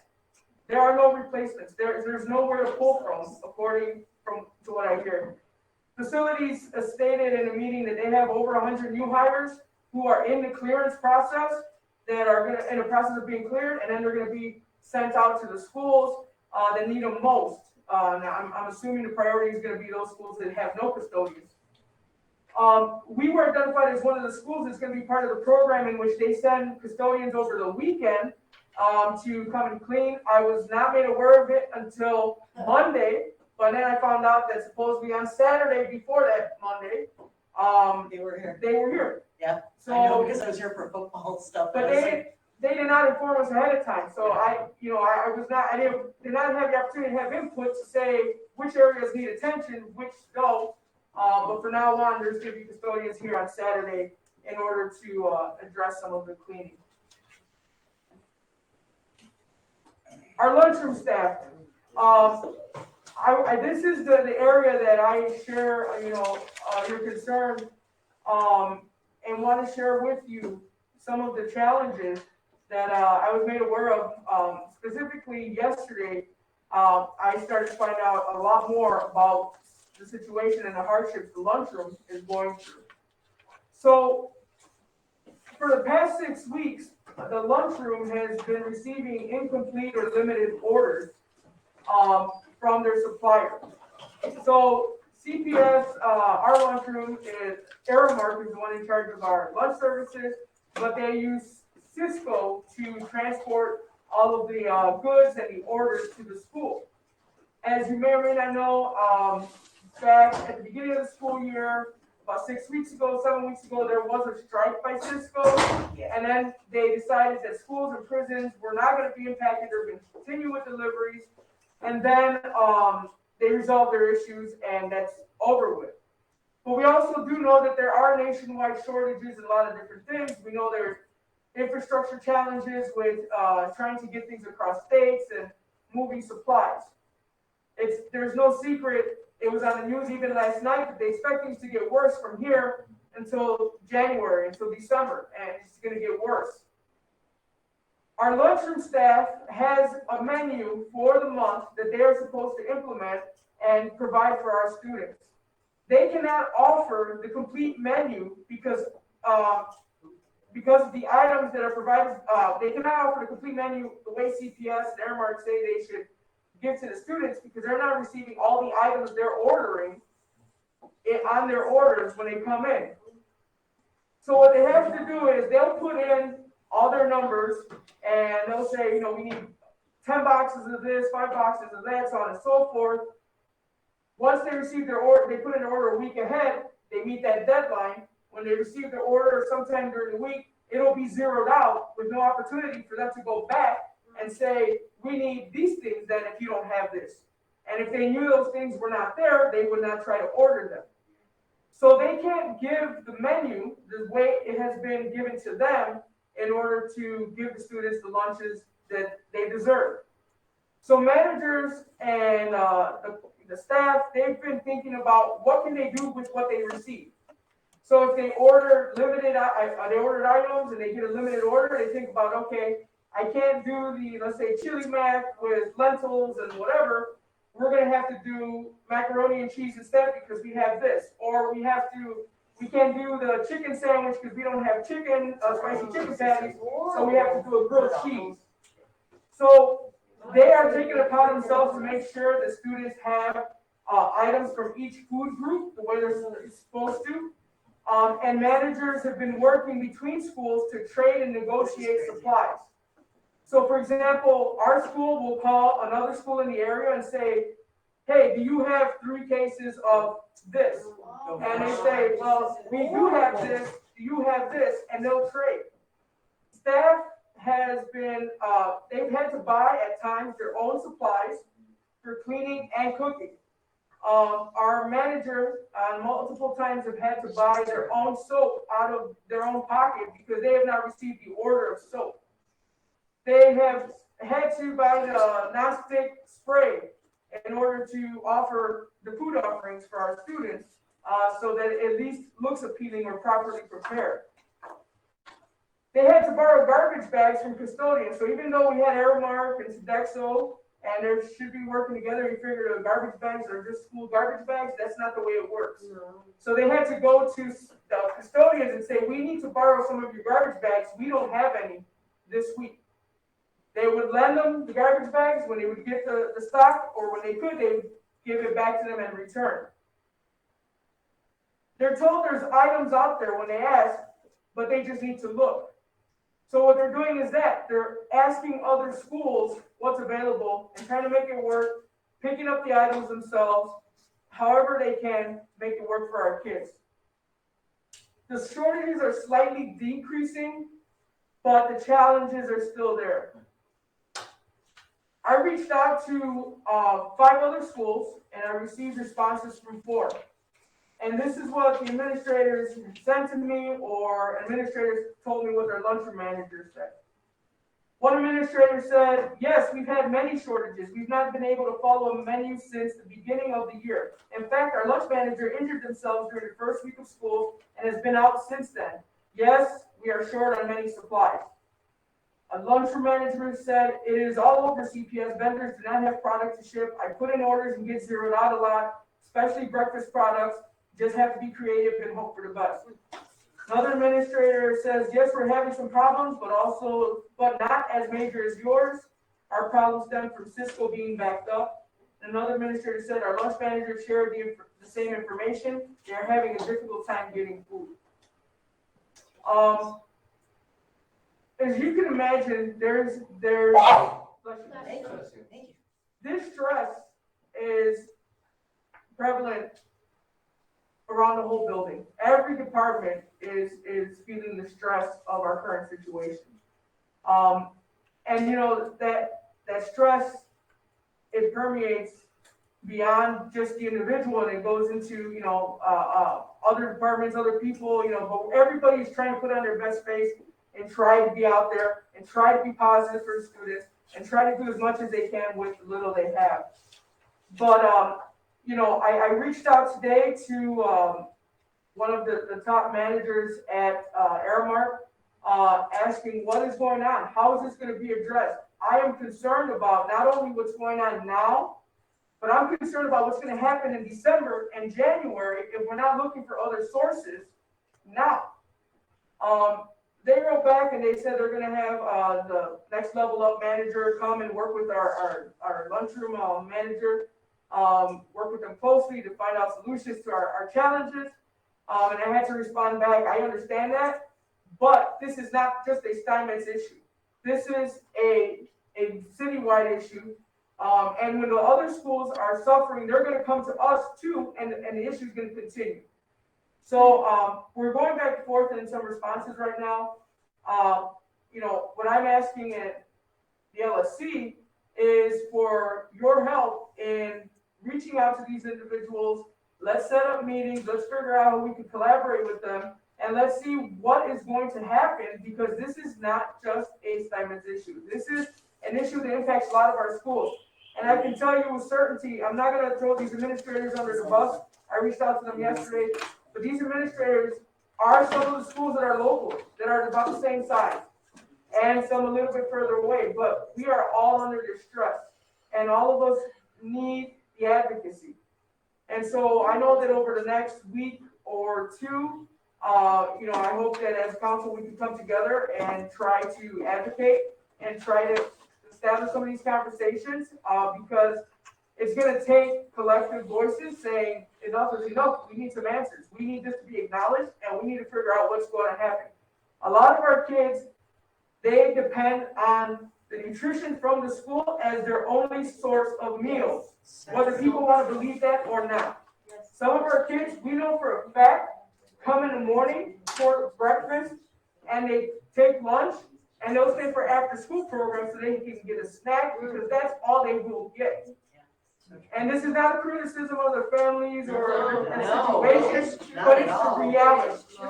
And when we had students who were here picking up meals during COVID, we had students, multiple families, whatever, coming to pick up those meals on a regular basis because they needed it.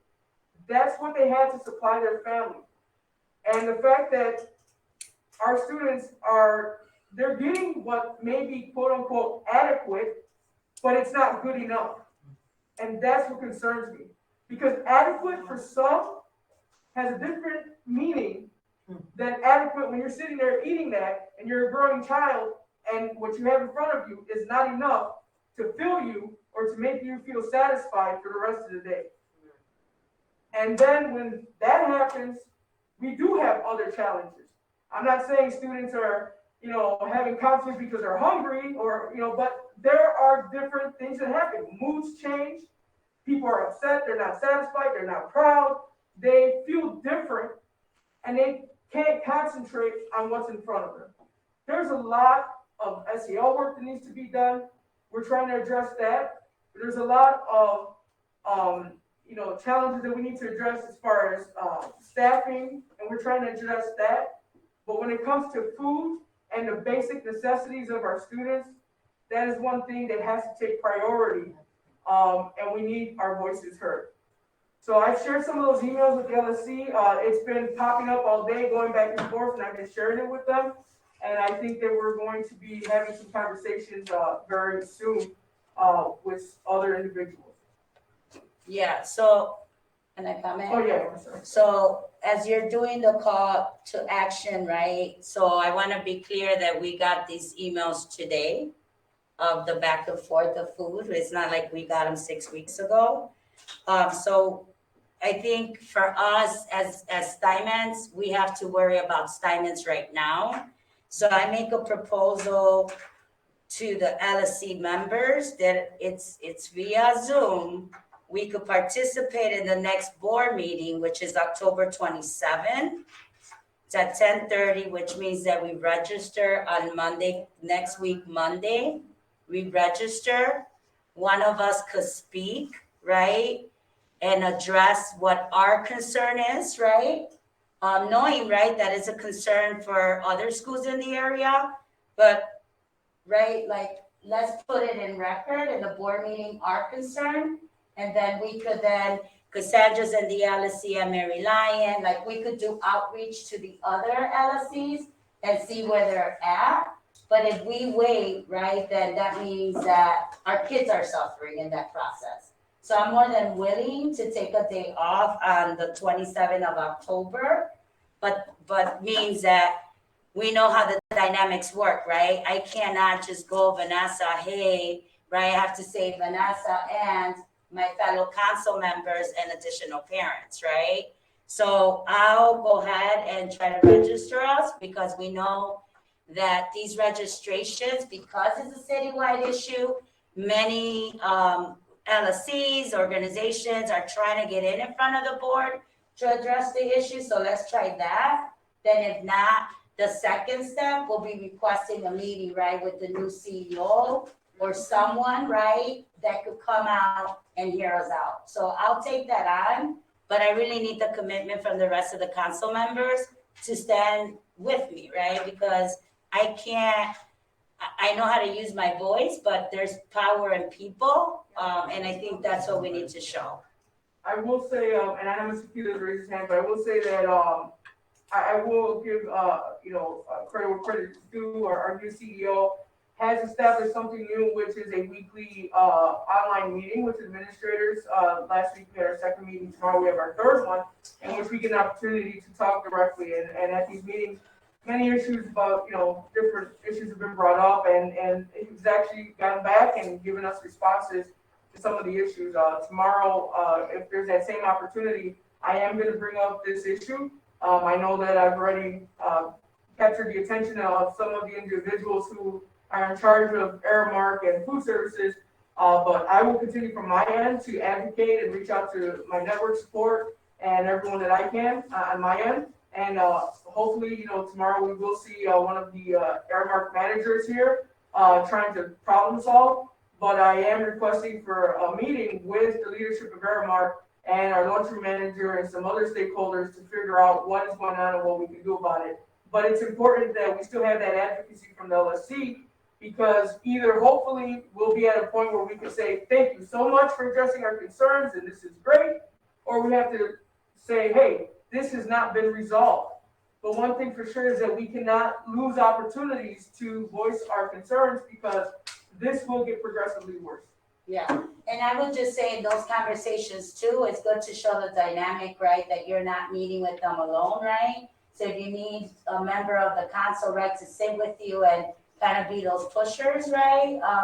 Let us know how we can help there as well, right? We know there's a different dynamic when the principal talks to the district, but a principal, a parent, and a teacher, there's just a lot of force on that. So I think maybe that approach too will help us with some of these issues. And Mr. Keeler said the same word. Yeah. Yes, Madam Chair. I suggest that in our next meeting, that special meeting that we are going to have, that we could include this in the agenda as part of the discussions. Well, the issue is that the board meeting's on Wednesday, right? So we need to go to the Board of Education on Wednesday. That special meeting is more to re-vote, right? For all the new members that we need on the table to make us an even stronger council, and the items of voting for today. So I don't mind calling all kind of special meetings if we have issues, but I want to concentrate the next special meeting on that election and the voting of items that we need to vote on. No, that's okay, but if we could include the new members into this discussion that we're having right now, I think it would be very important, because we need as many council members involved as possible. That's part of their role by being a council member. So they won't have a choice, but they have to get involved. So I see some are online, some are here present. That's a call to action for them, right? I think that we could include them, but we have to remember we have to follow the CPS policies. And we can't go with members that haven't been voted and then get hit by violating a law, right? So I am more than sure that they're going to be supportive to what they're hearing today. It's obvious, right, that there's issues. They're more than welcome to come to Wednesday with us. Yeah, of course, anybody could come, but we don't want to identify that's the council because there hasn't been an official vote yet. And then I get in trouble for breaking some type of law or something, taking matters into my hands. And they could identify as being a Steinmetz parent, but can identify Yeah, as being for sure, right. a council member. So we'll definitely include them. I have their phone numbers and they're here present and some are online. So please, right, if you're available, you know, it's inconvenience too, right? These meetings are on a Thursday at 10:30 where you're probably working or doing something to survive, right? We just have to take off that day and make it a commitment to support, right? What we're hearing and seeing here in the building. So we could address all those items. So thank you. I will say, I don't know if we want to break protocol, but Mr. Dowling has his hand raised, one of our staff members. But I know this is not an official LSC meeting, so I don't know if you wanna. I mean, bring on, he's gonna bring another problem, we might as well know it so that we could address it, right? So, Mr. Dobbins? No, it's still on the same topic. I that's the main reason like I joined the session today is just the concern about the food, and I don't know what the answer is. I don't know how we get the kids more food or adequate food, but you know, yesterday, and again, I've heard all the Mr. Jaramillo speak of all the difficulty in obtaining just food to be able to serve the kids, but it was really troubling to me the other day, you know, and because of testing that we just couldn't fit enough kids in the lunchroom. So many kids had to be provided a sack lunch in the classrooms, and that sack lunch consisted of essentially what was a celery stick, a teeny tiny bag of craisins, a teeny tiny yogurt, and 4 saltine crackers.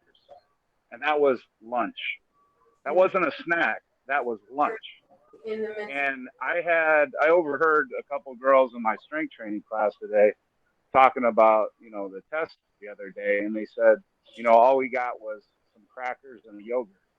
And, you know, I mean, I was upset about that to the point where I did something I know I shouldn't have done, especially for the reasons and trying to see the group of kids I had get an actual legitimate meal.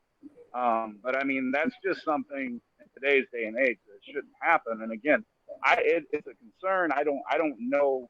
I don't have an answer. I think that's, you know, why I tuned in today more than anything is, I mean, do we just talk to council people? I mean, is that the best thing that we can do, or is there some other action item that we can do to try to make sure something like that doesn't happen? So, Mr. Darling, I just texted you the picture that I got from parents, right? So it's not, we know there's an issue, right? So the first approach that we could take, first and foremost, we need to hear it, right? And the problem is not this week. It's been weeks, right? So that's frustrating because I wish we could have dealt with it 4 weeks back and not wait till week 6, right? So that means that we need to communicate, right? If we know there's issues and you know the principal or the council doesn't know, it needs to be communicated, right? Because the issue talking to parents didn't start this week, right? It's been here. So that's one thing that I advise to teachers, parents, all of us. We need to communicate. If we see an issue, let the principal know, let the administration know. The administration then brings it to the council, and like we're doing today, then we strategize, right? Do we go to the board? So the reason why the first thing we think about is going to the board, because my frustration is you wanted to open schools, but you weren't ready, right? And now the kids have consequences, and these are the consequences, right? So that's the presentation that we're gonna give, right? You open school, kids are not getting lunches, we have no staffing, right? Because nowadays people don't want to work, right? So there needed to be a plan that they created, not us, that the district created, so that we felt the support. Because now the council feels unsupported, the admin feels unsupported, and then communities at risk. So you're creating traumas and tensions in our schools and community that shouldn't exist, right? So I challenge you, Mr. Darling, to stand with me on Wednesday in that board meeting, right? And I could say proudly, right? I'm here as a parent, as a pissed off parent, right? And I'm here with teachers. I'm here with my community rep, Jose, right? Like that is what we have to do, right? And you know, I'm a person that I love to call out people with love, right? I'm letting you know, and we want a solution, right? So I'm not gonna fight because you fight, then you don't get nothing in return either, right? But we have to be solid, right? We have to show that we know how to work in unity here at Steinmetz, and what we want for our kids, we're gonna be firm about it. Like we did for the fields, like we did for, you know, STEAM program, all of that. Do you remember how many years ago when we got together as a school community? Because it was a drumstick. We called in food services because the portions they were giving to the kids were not enough. And as a result, they made improvements to our lunchroom. They brought in some more options. They brought in salads and different things. Unfortunately, this year, those things are not there. And we need to advocate again. We need to bring them back and say what is going on. Exactly. So thank you, Mr. Dunn. I hope that I answer your question, right? Did I or Yeah, not? no, and I appreciate that, and you know, it's just, and I know you very well, you know, for the last several years. I know you're always working on doing something, and I appreciate that. And I guess my frustration lies in, you know, you just asked me about Wednesday. Well, you know, I can tell you Monday I have a dentist appointment. Tuesday I'm having a little banquet party, whatever you want to call it, for my girls' flag football team. Wednesday and Thursday I have tryouts for basketball. And, you know, like today I had tryouts, and then I'm listening to this meeting now. It's like, it's the same people that are always volunteering, always doing everything. And I would do Wednesday too. I won't be able to because, you know, I have other commitments to our kids. And it's just like, the only time you can find time is when you have to let your kids down or something like that, it seems like, or to get other people involved and other people volunteering to do stuff. And unfortunately, it seems like the same people over and over again are the ones that are always doing the heavy lifting. But I mean, that's a separate frustration. But, you know, I thank you for, you know, all the commitment you have to the school and everybody else there, because you all are the ones that are doing the heavy lifting all the time. So again, that's just a frustration I wanted to air out. But yeah. Yeah, and that's a great point, right? I thank you, right? Because you are always you know, around too. But we're here to support each other. We will address this together with you, Mr. Jaramillo. We know how to do it. We know what we need to do. Let's start with trying to get in October 27, right? With those that could be present, and then let's start there. And if we have to go, you know, move ourselves to the higher, then we do what we got to do. But we got to find a solution. And I appreciate it, and thank you for, you know, I trust and I know this LSC when they're ready to answer that call to action. There's no stopping this LSC, and I know that we'll get this resolved one way or another, so that our students get what they need. In regards to, you know, the comment of why is this happening now at week 6? You know, I'll be honest, reaching out to some other administrators. Our lunchroom staff are the most underpaid, undervalued, most dedicated employees across multiple schools who just give and will do it quietly and not say a word. Not because necessarily, let's say, they're scared or anything like that. It's just out of simple love that they have for kids, making sure that they give them something that's presentable. our lunchroom manager was basically almost in tears, and, explaining to me all the frustration, showing me the documents. And when I asked other administrators, they had to go after lunchroom managers because they did not know this was happening. Why? Because our lunchroom managers and staff are doing whatever they can to make it happen, to have something presentable for the kids on a regular basis.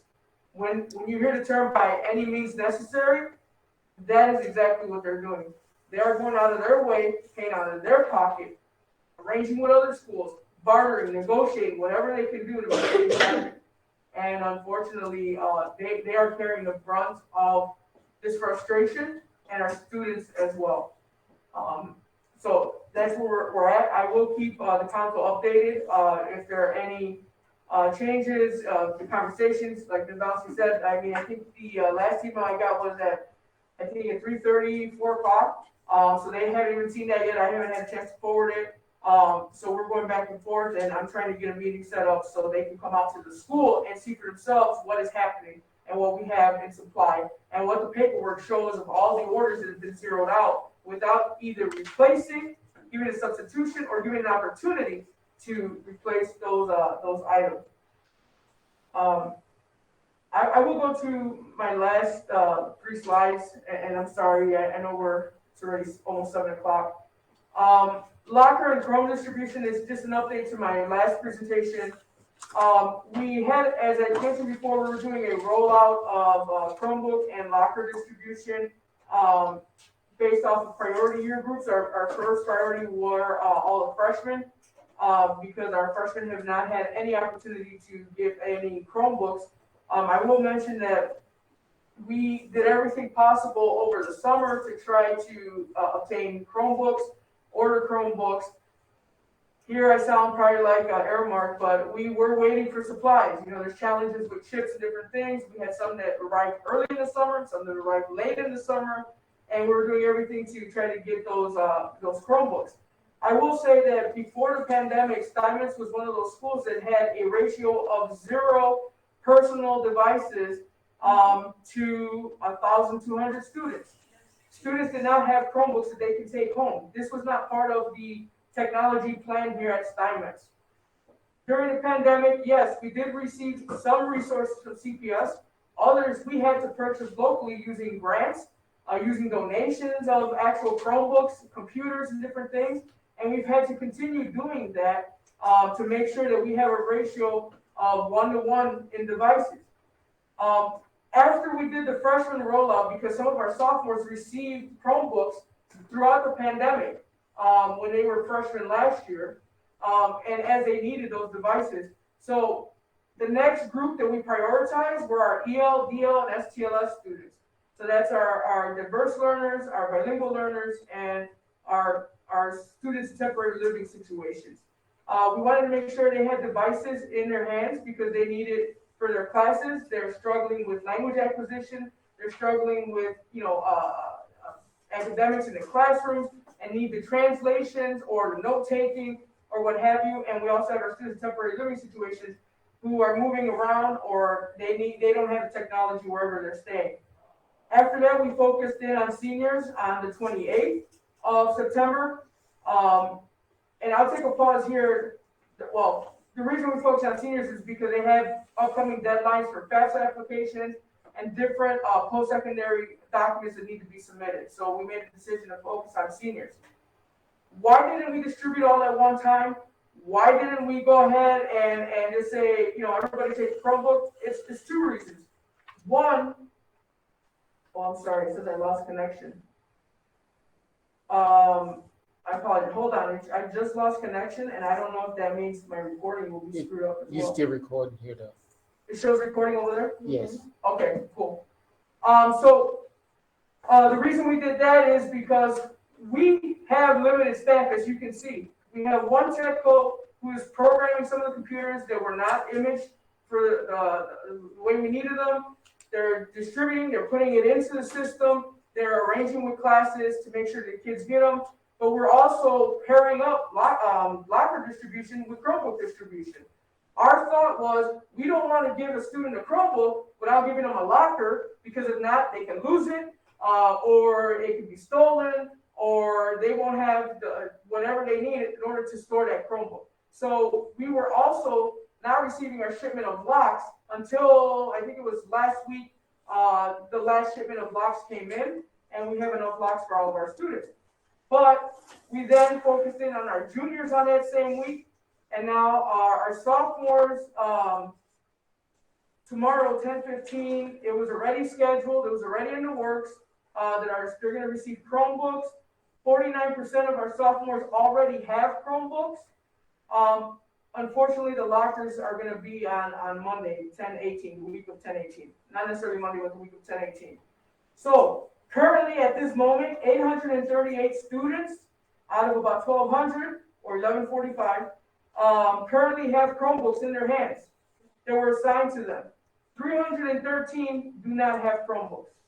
Some students refused the device. They either had one or they didn't want the responsibility. So we moved on to continue rolling out devices, and we will come back and double back with those students that didn't take a device or didn't receive one to then see if they're going to take advantage of that opportunity. We will have a 1-to-1 ratio, and my goal is, as long as we continue going forward, to maintain that 1-to-1 ratio. In addition to all of this, we've had Chromebooks that are coming in that are damaged, needed repairs. We've also ordered about, I believe it was 100 or 150 chargers, because some of the chargers are breaking down on the students. So we also are trying to address that challenge. But we do have the Chromebooks. We are distributing them. It is a process. We have, our AP working on it. We have 1 or 2 individuals, depending on what's going on in the building. As you can understand, we're short-staffed. We're trying to do everything we can to make sure that we're issuing a Chromebook as fast as we can. You got one hand. And also understand, I'm sorry? You got one hand. Coach Darwin. Okay, hold on. And also understand that the first 2 weeks of school, we were focused on getting out textbooks and novels and whatever else the teachers needed for their classes.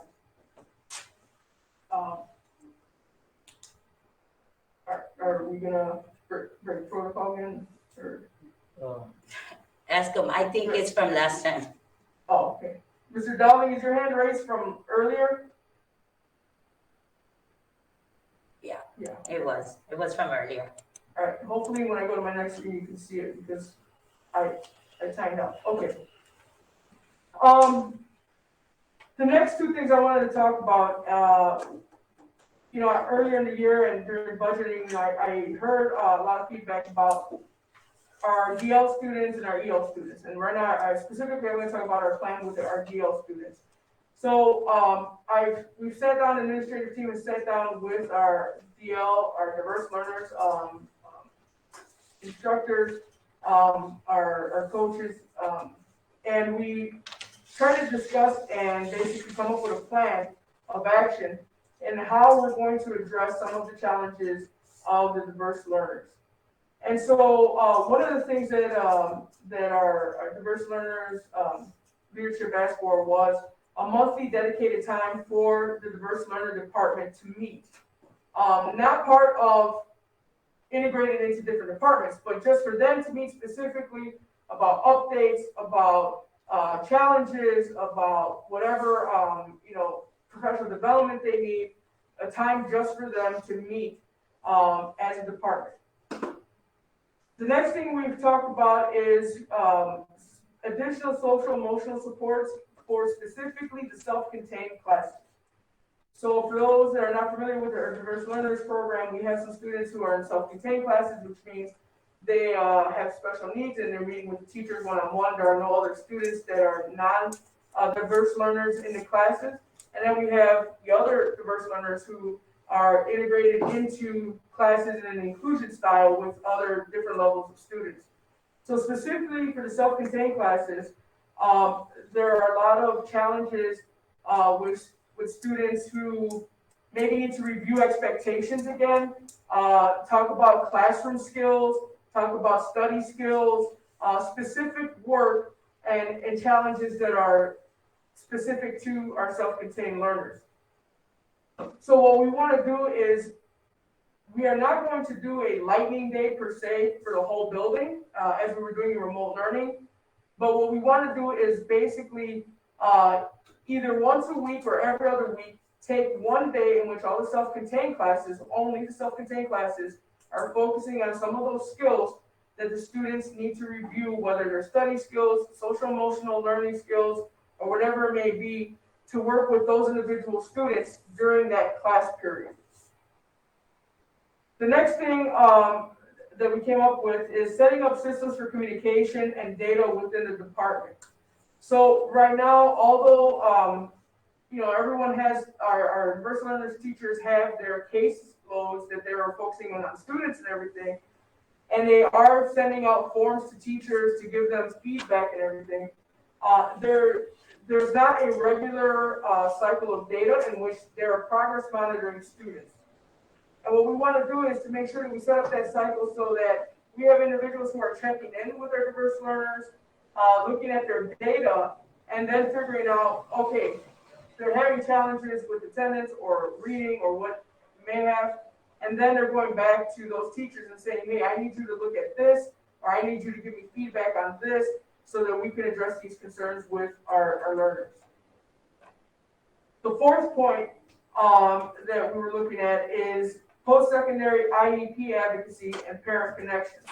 And this is one of the things that we had talked about during budgeting and even before that, which was something that wasn't being addressed to the level that it needs to be. We know that we have schools such as Wright College and other colleges and universities who do honor, of course, the IEP, and they have programs to work with our students who are diverse learners who then leave Steinmetz and go on to these other places. But there's not a direct connection that is made in bringing these resources here and letting parents know how they advocate, how do they reach out and make that connection here at the school level. So when the student goes to the university or the city college, they can now have access to those resources. What happens is that sometimes our students, they feel like they're on their own, parents feel they're on their own, they don't have that connection, and when the student goes to the university or city college, there may not be that support system to help them transition and let them know what is available. So our goal is to make sure that when we're talking about post-secondary opportunities, that we're basically forcing these colleges, universities to make connections with our parents to let them know what services are available, what advocacy is available to them, and how they can then take advantage of those resources. Number 5, another thing that we're going to do is create, of course, opportunities for parent workshops. The Office of the Diverse Learners offers a lot of these workshops. Unfortunately, the communication is not always there, and those workshops, now they're online, it's a little bit easier, but especially when they're in person, those workshops weren't happening here. There were a few opportunities through our parent university when it was running fully that we were able to bring them here and have some workshops. But the challenge is that we want to have regular workshops that are offered to our parents and allow elementary schools and everything to come and partake of those workshops. But we want to make sure that it is purposely scheduled and the resources are here for our parents in conjunction with our parent university. The other part that I brought up to the team was parent communication. What specifically, how are we communicating with the parents of diverse learners about the programs we have? So one suggestion that came out of the discussion was maybe a parent newsletter, maybe a monthly newsletter. We do send home emails. We're sending home emails every weekend to students and to parents. But oftentimes, whether we do robocalls, emails, what have you, there's still a challenge in making sure those messages are getting where they need to be. So hopefully, we're going to try creating a newsletter, send it out electronically, have it available online, try to mail it out, but it's going to be targeted for diverse learners, specifically for the parents of diverse learners. Another point that came out was tutoring for students.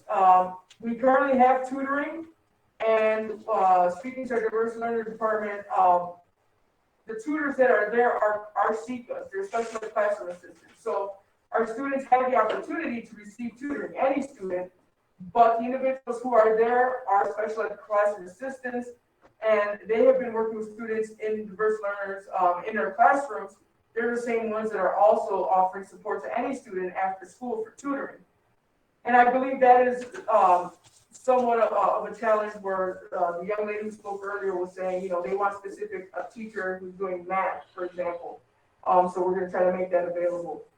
And then self-contained formalized reading program for our self-contained students. We've learned over the past few weeks that the learning gaps and the challenges of learning loss are exponential when it comes to our self-contained students. And, you know, this has been an issue regarding the reading programs. I know,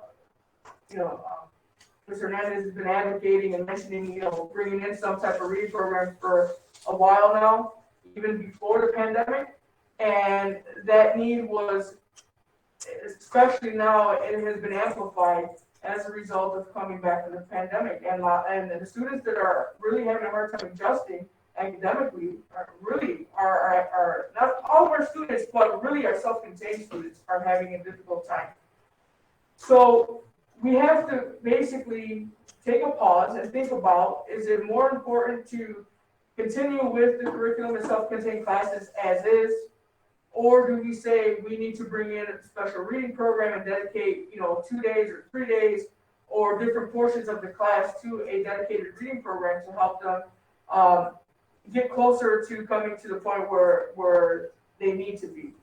And so we are going to invest in a formalized reading program called Reading 180.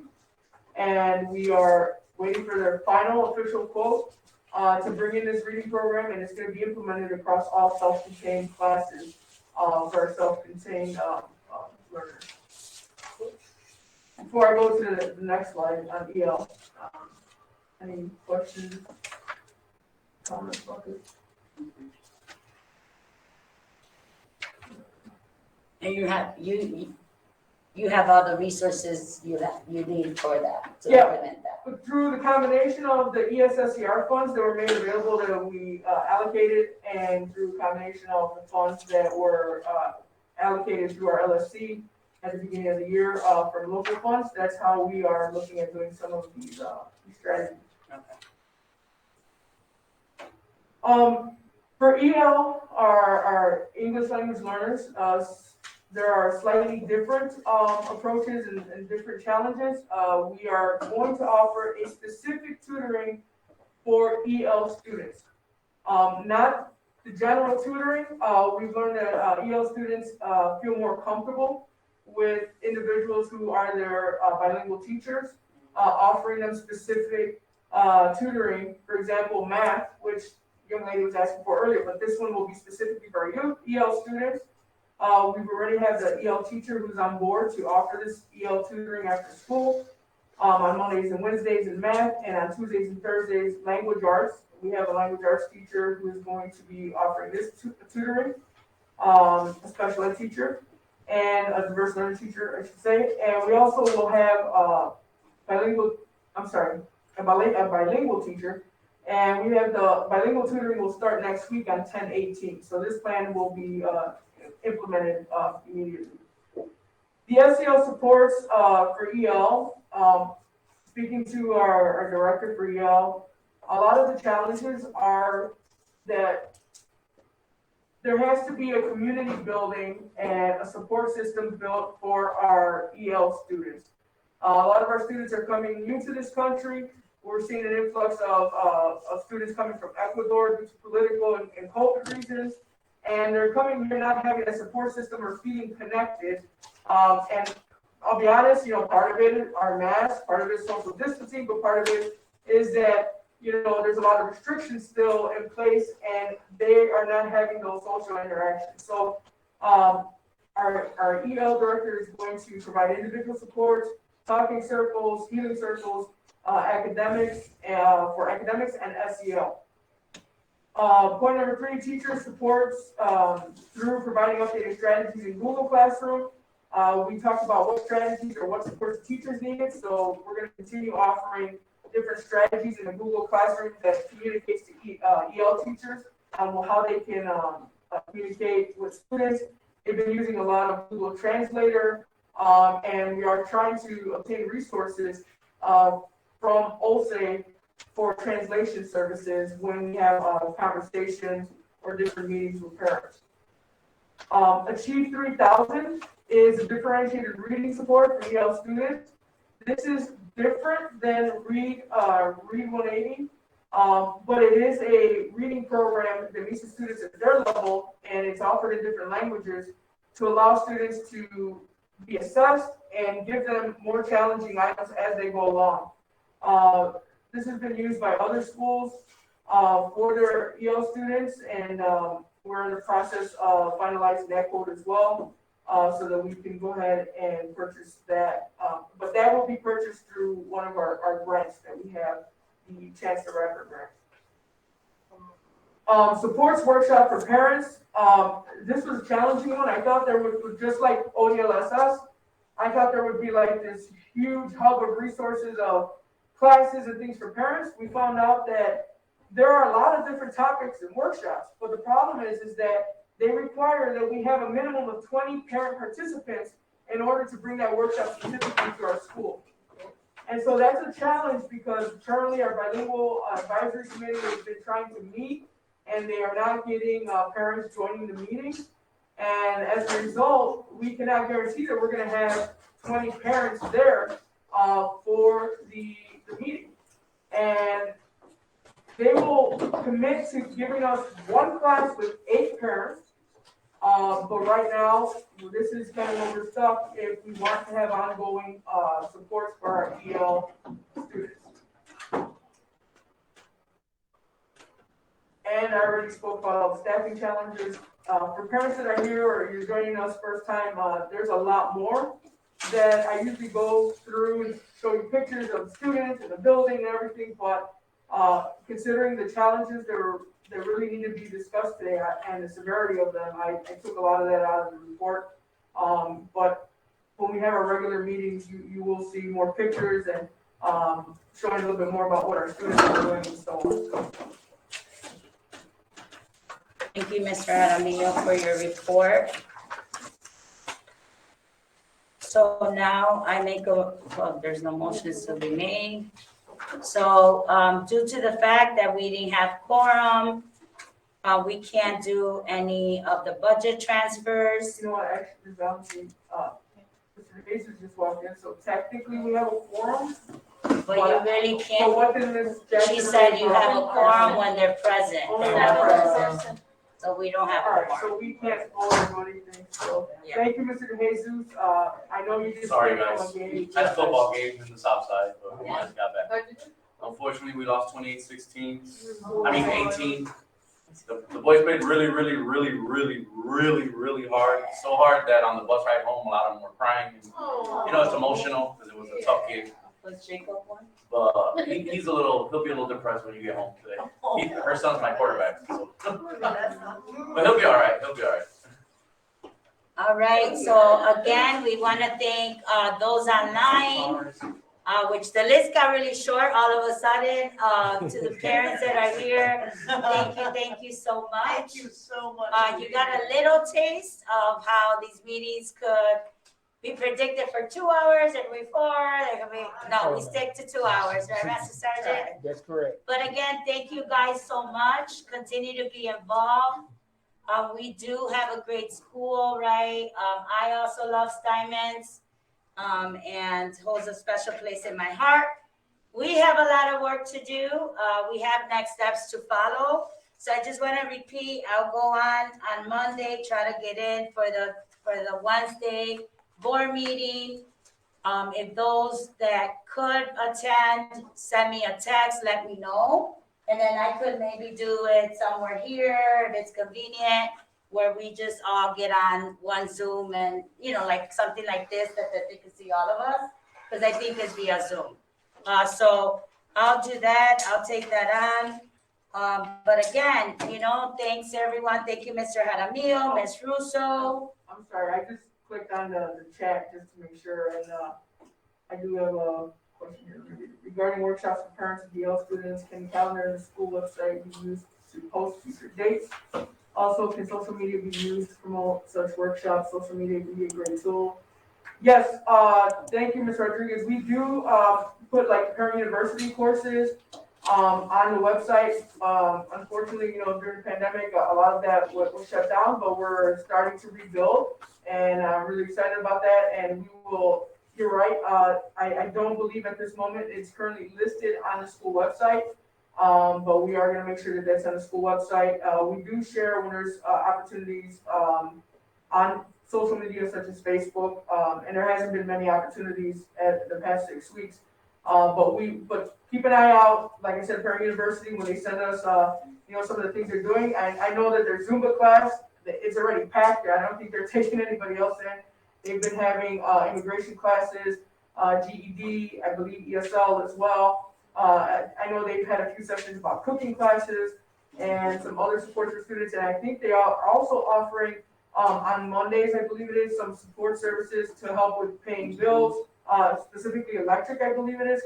Is that right? Well, right now we're doing SNAP assistance. Oh, SNAP assistance, I'm But sorry. then we're looking into doing the CETA program, in the future. Yeah, CETA was one of the things that we had, as part of our regular Parent University a while back ago, and now that we're rebuilding, bringing that back, we're bringing back a lot of services again, which is very exciting. So, you're right, it's definitely not on the website school calendar, even though it's been on social media, but we'll go ahead and make sure we have that. And I think they're also doing some job fairs for CPS jobs. Yes, actually, I There's think a that was Dr. the coming. 14th, Right? Yeah, right? there's a doctor coming. Wasn't there one on the 14th and 15th, I think, today? I don't remember the exact date, Yeah. but I know it's coming up. Yeah, so that'll be good to promote it because that's job opportunities too. Yeah. And specific term workshops for students with IEP should be a priority. Yeah, I'm gonna try to get the list from ODLSS. If we can't run them locally, if we can at least offer them online through ODLSS. I know they have a regular running workshop, but I really want to try to get some of those here at the Parent University. So, Mr. De Jesus, special meeting Thursday, 5:00 to vote in all the new LSC members and all the budgets.